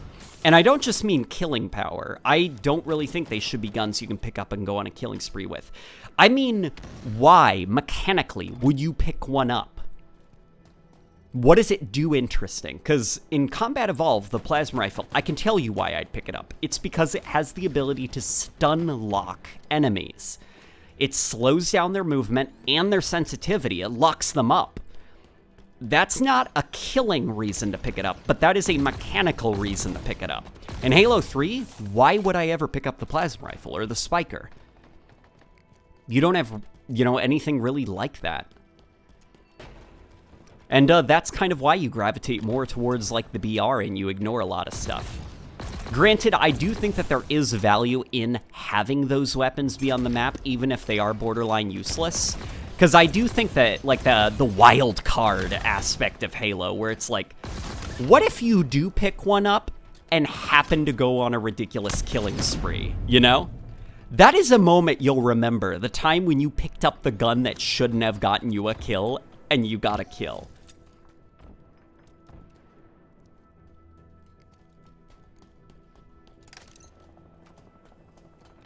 And I don't mean I shouldn't have got the kill like this Halo 3 Assault Rifle, where I'm, like, cross-mapping people. I mean, like, this weapon is so weak, how'd I kill that guy?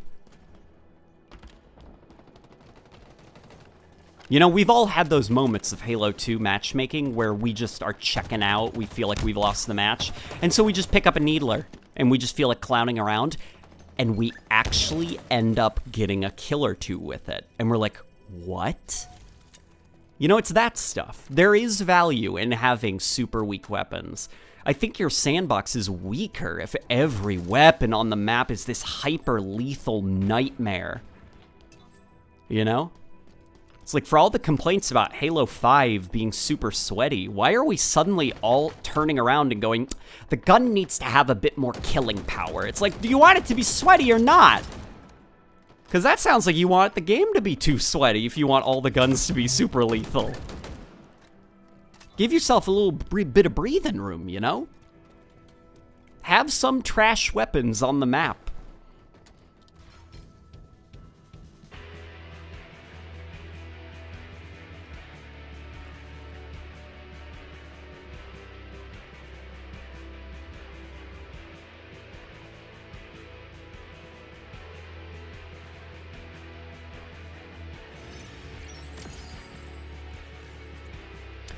Commander Harrington says, I appreciate the CE Plasma Rifle's uniqueness, but stun mechanics can jump in the trash. I agree. There is a good reason that Bungie did not bring that back. You could bring it back, though, and here's how you balance it. Don't put it in social. You know, that's also a strength that Halo has. Problematic weapons like that, where it's just like, this is so annoying. Okay, don't put it in social matchmaking. Have it in competitive or even esports, where players are going to be communicating with each other. You know, Halo has the power of not needing to put every sandbox item on the map.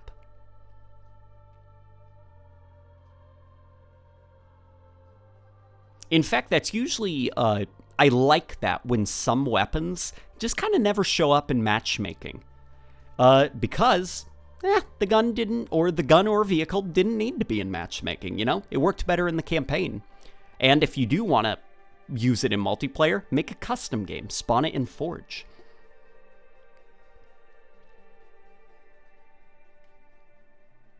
You know, I feel like Call of Duty has kind of poisoned our perception of what makes a gun balanced, because years and years of loadout shooters in Call of Duty have trained us to just think that every map will have every gun. And we think about the sandbox in terms of everything is on every map. Halo doesn't need to do that, you know?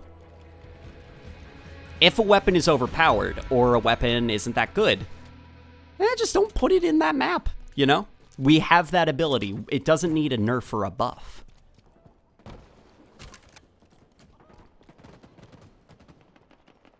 I think kind of Halo 5's campaign, where they buffed a ton of weapons, and it unintentionally broke aspects of the campaign. Like, it made the enemies a lot harder to fight against because they were now using buffed weaponry that was buffed for the sake of matchmaking. It's like, I got a better idea. If those weapons are overpowered in matchmaking, just forge them out of those maps and put something more appropriate on those maps.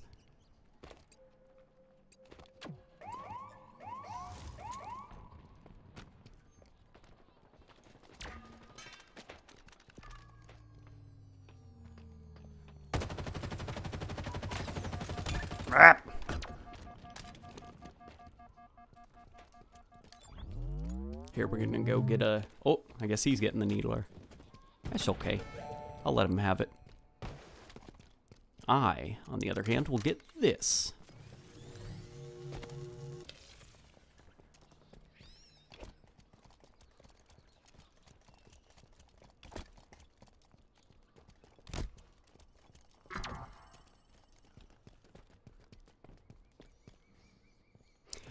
A sword is very powerful on a map like Midship, but the balance is much different on Coagulation. Yeah, exactly.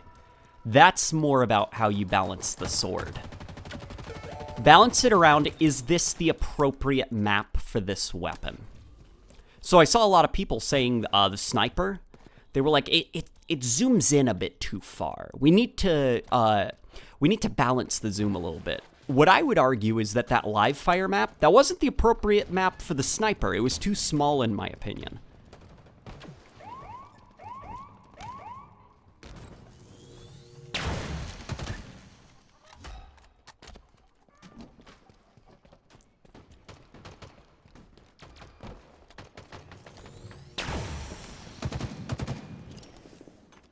Please kill him. Please kill him. Yeah. I do like these dynamo grenades quite a bit. What button layout do you use? I use bumper jumper, but I was actually thinking, for the sake of nostalgia, I should try recon for a little bit, right? Man. How do I sprint? Okay, the X button. I should mention I am on a PlayStation 5 controller. Because I bought one, and I am curious to try it out. And here is my kind of abridged review of the PlayStation 5 controller after using it for 3 weeks. It is very similar to the Xbox 360 controller in design. So much so that I wish I liked it more, because the 360 controller is still my favorite controller. My favorite video game controller of all time. My problem, though, with this is that Sony still insists on having the control sticks in that weird, awkward position. And it's like, they're so close to making my second favorite controller. Just Sony, come on, switch the stick and the D-pad around.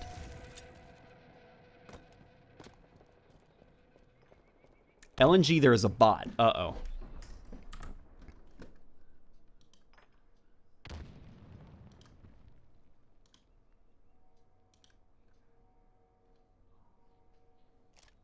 Recon still holds up in Halo Infinite. Yeah, Recon is, Recon's a classic. Recon controls were introduced in Halo 3, and the idea was that Bungie created, they let you reload individual weapons in, when you dual wield. They wanted to make, like, because if you remember in Halo 2, when you were dual wielding stuff, there was just one reload button. So in Halo 3, they wanted to give you the ability to manually reload whichever weapon you wanted. So the idea of Recon was that, well, you just slap the bumper if you want to reload the right weapon, slap the left bumper if you want to reload the left weapon. And it didn't stick around, but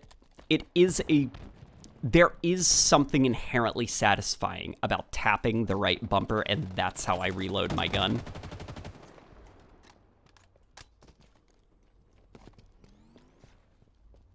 I'm actually currently using it right now. My brain is scrambled eggs because I'm trying to do bumper jumper controls.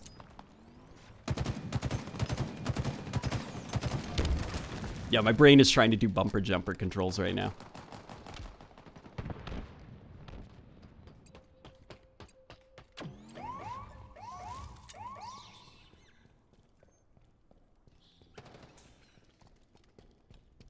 What do you think about the map sizes? I'm about to play when I get off work.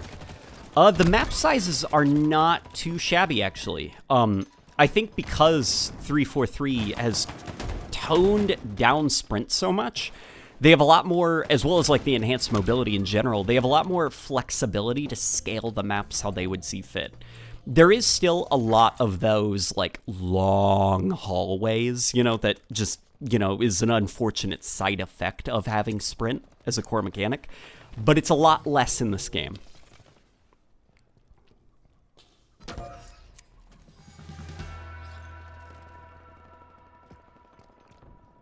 we go. Yeah, hang on. I am... Oh boy. I'm gonna switch back to bumper jumper. Sorry guys, I need to get acclimated to Recon.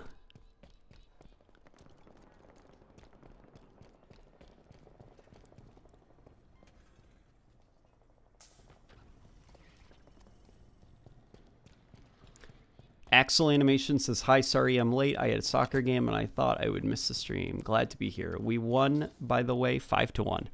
That is good to hear, Axel. What do you think? Why do you think they remove player collisions with teammates? I'd assume it's for, just basically, like, making the game easier. You know? It really is just making the game a little bit easier to play. Because I do understand those like issues of bumping into a player, having a player ruin jumps that you've had, or you've tried to bump back up and like you kind of run into the issue where like a player's blocking you and you just eat a rocket launcher because of that. I hear all that. In my opinion, though, I think that just helps me become more spatially aware of my surroundings. I see it as a way to improve going forward. When that dies, I'm like, okay, got it. I should have checked my radar. I should have known that there was a guy behind me and that could have been a hazard.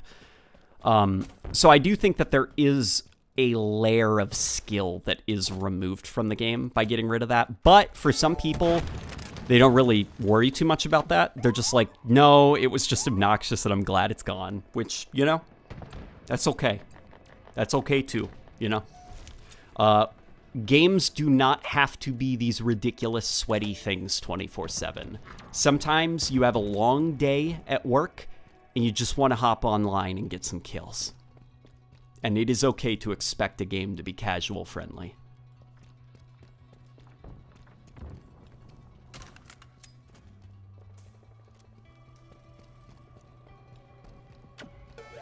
You know, it's part of the reason that I still enjoy Battlefield and to a lesser extent Call of Duty, especially after they've implemented the skill-based matchmaking stuff, is sometimes I just want to turn off my brain, you know?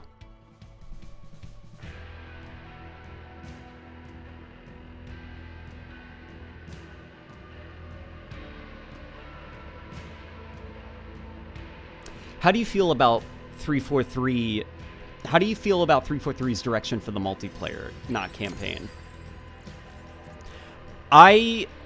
It's not how I would design Halo multiplayer, but I think it is a perfect, like, it's a solid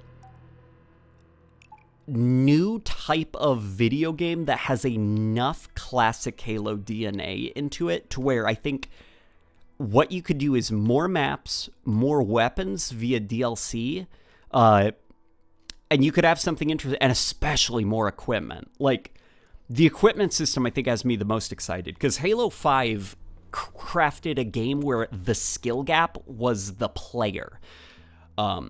What makes a good player is not really the guns that they have. All the guns get kills very easily in Halo 5. They're not that hard to use. What makes you a good player is how good you are with your enhanced mobility mechanics. And because of that, now your depth is basically locked down from launch. What are you going to do? Add more Spartan abilities post-launch? Like, you can't do that. What are you going to do? Have some Spartan abilities on some maps but not others? You can't do that. You're messing up the gameplay on a map-per-map basis. So Halo 5, there wasn't a lot of room for the series, for the game to grow post-launch. With this game, though, the depth is now taken off of the player and applied to the sandbox. So right now, what we've been playing, I think, is a little bit shallow. I don't think it's that deep mechanically, but you know what? All that could change with the introduction of some new weapons.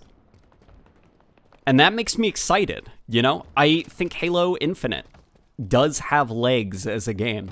There is room for it to grow.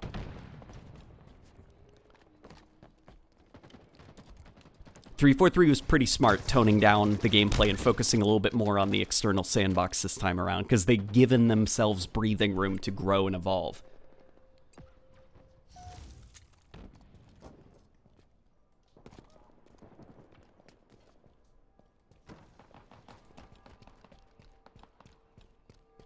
Let's go this way.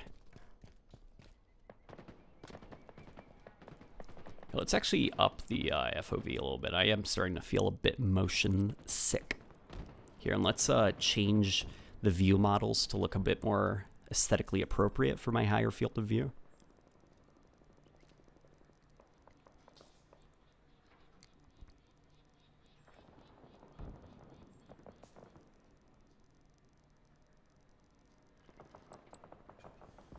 Okay, that actually looks kind of silly.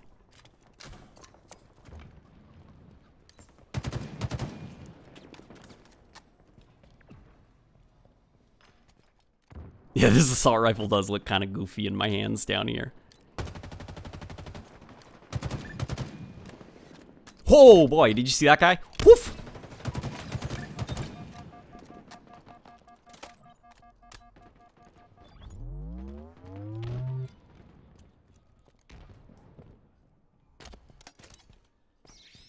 What are grenade hit markers? Grenade hit markers are basically like, I mean, you know, when you're shooting a man, as you do in a multiplayer game, you get hit markers. A grenade hit marker is just that. If your grenade does damage, you get a hit marker. There are pros and cons to grenade hit markers. The pro is, for some people, they've kind of learned to kind of watch their HUD for an indication of, you know, games like Call of Duty kind of teach you that. Like, watch your HUD for confirmation that you're doing damage. A hit marker. And so for them, it's a little bit confusing if they're shooting at a guy and they're getting hit markers, but then they throw a grenade and there's just no hit marker, but they did damage. Like, it's kind of like the game breaking its own rules a little bit. So it's uniformity, basically. The con would be that, well, in a competitive setting where you've got teams that are communicating with each other, that grenade essentially became like a radar, where it's you toss a grenade into a room that you suspect has an enemy, and when you see that blink, that little hit marker, okay, team, there is a guy in that room. Let's rush the room. And you know, is that really fair to that guy? I don't really think so. So there's pros and cons to both.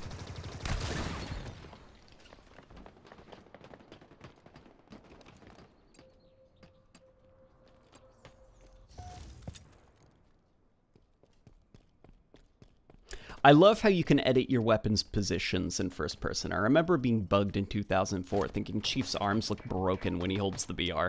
Yeah, Halo 2 had some bad looking view models. The shotgun in particular, I think might be one of the ugliest view models in all of Halo for me. The way it makes Chief look like he has like sausages for fingers.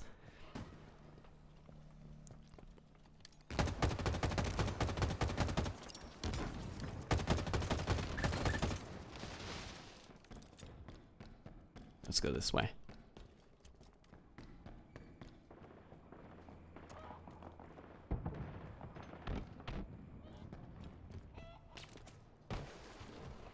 Yeah, the weapon offsets are pretty cool.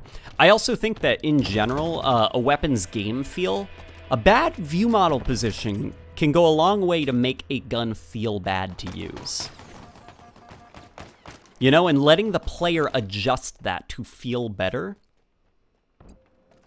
Like, for me, in Halo 2 on PC, obviously you can mod your view model positions.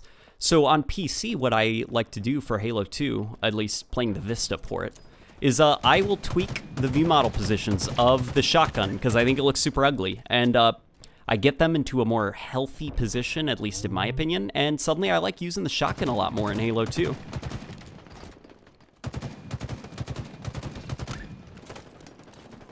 Oh boy. Rebecca got an ice cream sandwich. Oh, what kind of ice cream sandwich? Like the standard ones or like the cookie ones? What? Okay, so I got a question for you guys. This is a question that I'm deliberately not going to give you a lot of thought about, okay? You know how there's two kinds of ice cream sandwiches? There's the ones that are like that like, well, you know, what we think of as the iconic ice cream sandwich. But then there's the cookie ice cream sandwiches. If somebody basically was dangling you over a lava pit and they were like, I'm gonna release you in 3 seconds unless you tell me what is the better ice cream sandwich. You know, without thinking, immediately speak from your heart, what is better, the classic ice cream sandwich or the cookie?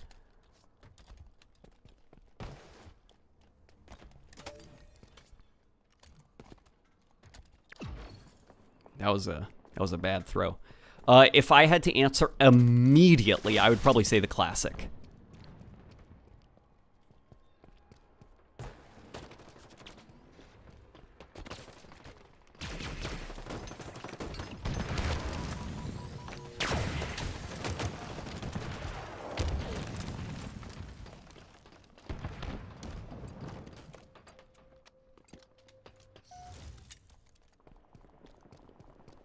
Damn, we're getting a lot of cookie. Is it because the cookie ice cream sandwich is it's a hybrid of two yummy kinds of foods?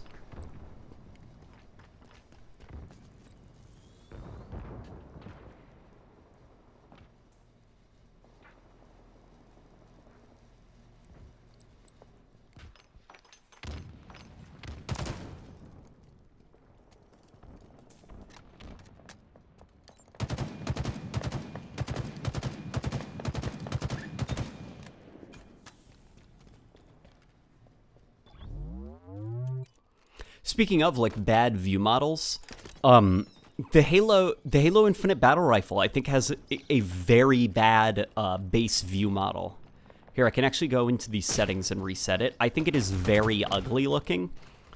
And the model's actually fine. I just think the view model makes the model look unintentionally goofy.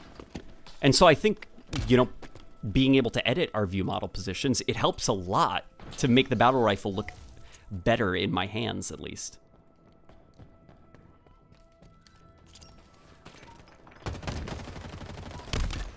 Boom.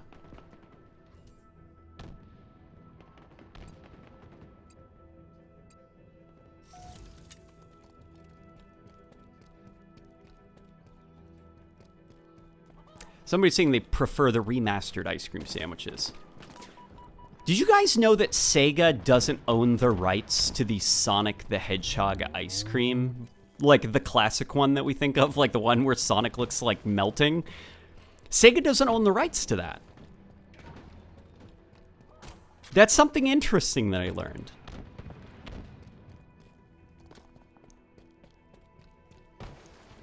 It's like due to some kind of like weird shenanigans that happened in the 90s with like the way that basically companies would license their characters that wasn't very forward thinking and it didn't really protect the characters. Like from what I understand now, Sega technically like that Sonic ice cream bar, they don't own the rights to that, even though it's Sonk, you know?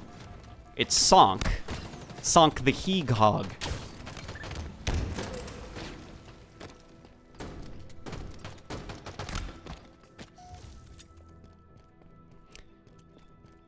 It's kind of like in the same way that Marvel let Sony, they sold Sony the film rights to Spider-Man in the 90s. And it's like now, every single time Spider-Man shows up in the MCU, it has to be a collaboration between Sony Studios and Marvel. And that collaboration also means that there are certain creative things Marvel is not allowed to do because they have to creatively separate their film Spider-Man from the Sony film Spider-Man.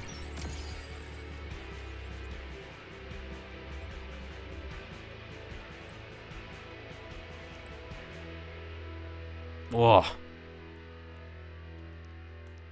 Let's do one more match, all right?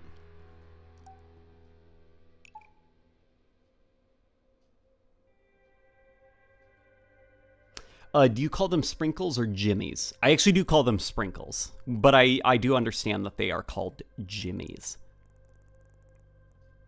And Jimmy is a much better name.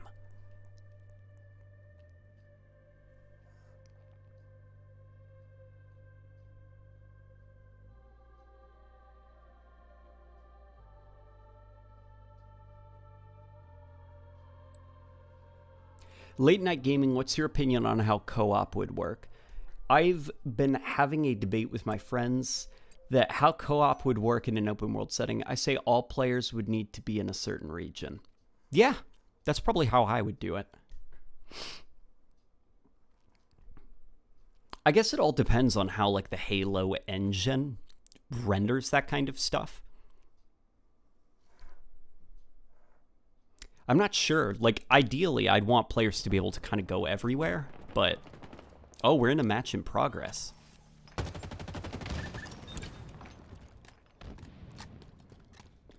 Right out of the gate with a double kill.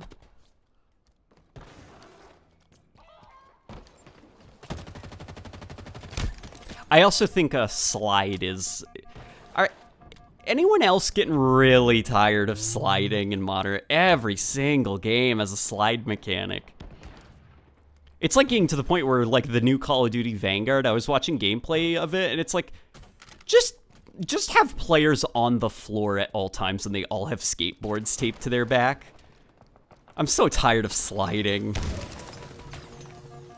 And in Halo, something I actually don't like really about sliding is that Halo doesn't have, like, prone for good reason. Sliding drops you to the floor. Like, almost like prone. I'm not sure how it is in Halo Infinite, but in Halo 5, it was almost like a temporary prone. It's a very weird, fast, sudden position shift in a game with a high time to kill. So I think, like, in games with high time to kill, the view, or, like, the player model should be relatively predictable.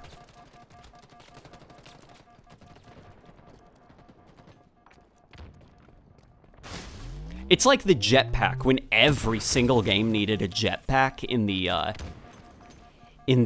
2015, around that era. Like, now every game needs sliding. It's like, can we stop? Can we stop for a bit? Can we have one game that doesn't have sliding? Oh, Splitgate. Thank you, Splitgate, for being the one game that doesn't have sliding.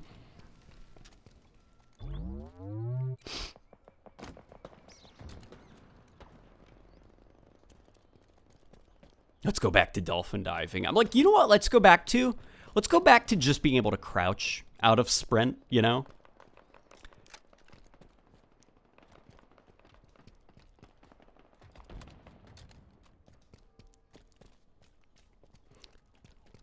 So could you imagine how bad it must feel for those like Call of Duty soldiers running around constantly scraping up, breaking their bones and stuff, sliding up hills, sliding down hills, like stubbing their legs on tree branches and stuff. It's like people don't slide like that all the time.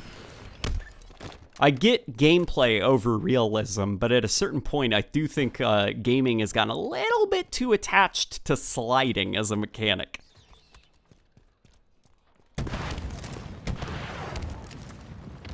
Bring back the dolphin dive. Yeah! Let's have people belly flopping.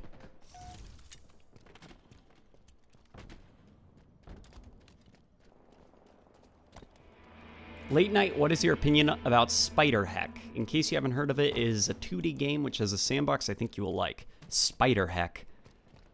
Is it like Spider-Man?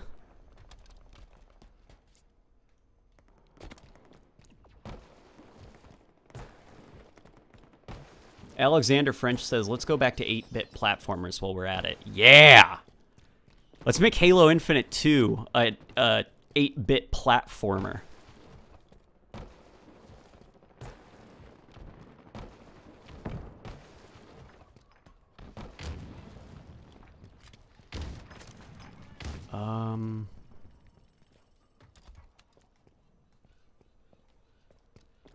Speaking of 8-bit platformers, Mario, and by extension Nintendo, I am super excited about the Nintendo 64 emulator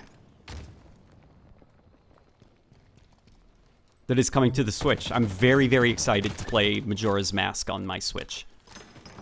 Oof! Let's get out of here.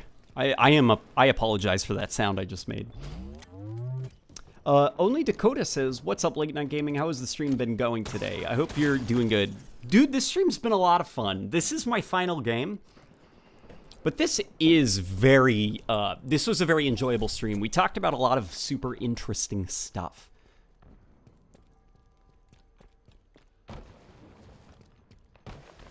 Have you noticed your legs disappear when you up your FOV? We actually noticed that yesterday on the stream.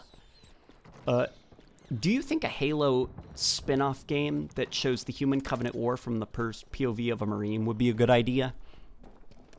I think anything would be a good idea. In fact, actually, I was playing Metal Gear Solid 5, a Hideo Kojima game made by Hideo Kojima, and I was thinking, you know, it would be really cool to have a third-person tactical espionage game like Metal Gear Solid, but it's an ODST. You know, and you're like sneaking around and stuff. Like, that'd be pretty cool.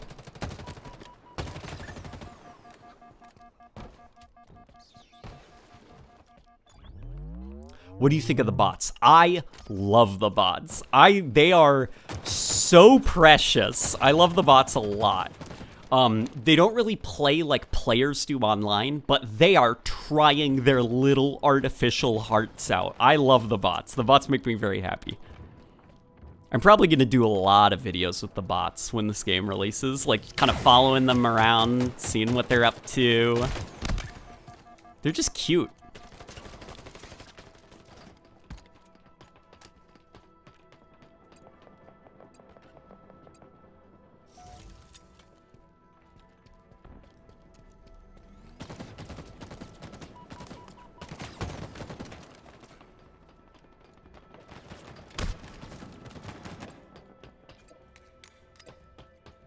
Real Jordan says I'm going to be playing with bots. I can't stand this MP. Yeah, something tells me that I'm going to be doing a lot of bot matches as well.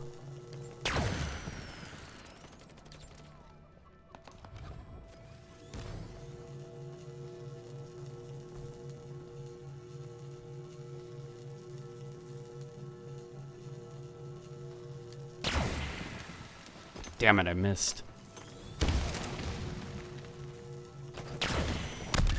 There we go. We lost.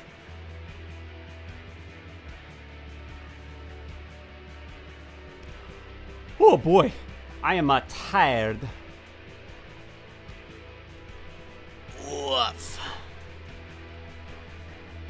Alrighty, friends. We are gonna call it for now. We've been playing the same 3 maps for 2 hours and 10 minutes. I need a bit of a break. I don't know about you guys, but that was fun, and the discussions we were having were actually super interesting. Here, you know what? Why don't we take a look at our battle pass? What did we unlock? Armor Hall.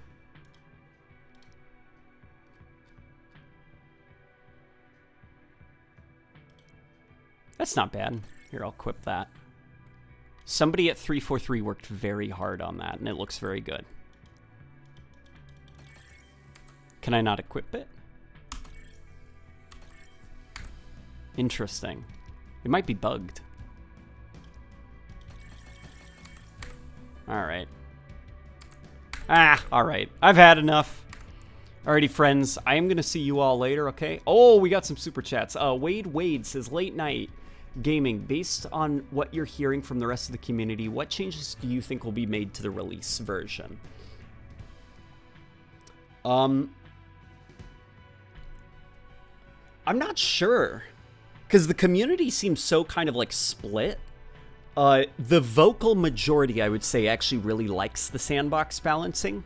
So I don't think a lot is going to change there. I could imagine them bringing back stuff like grenade jumping.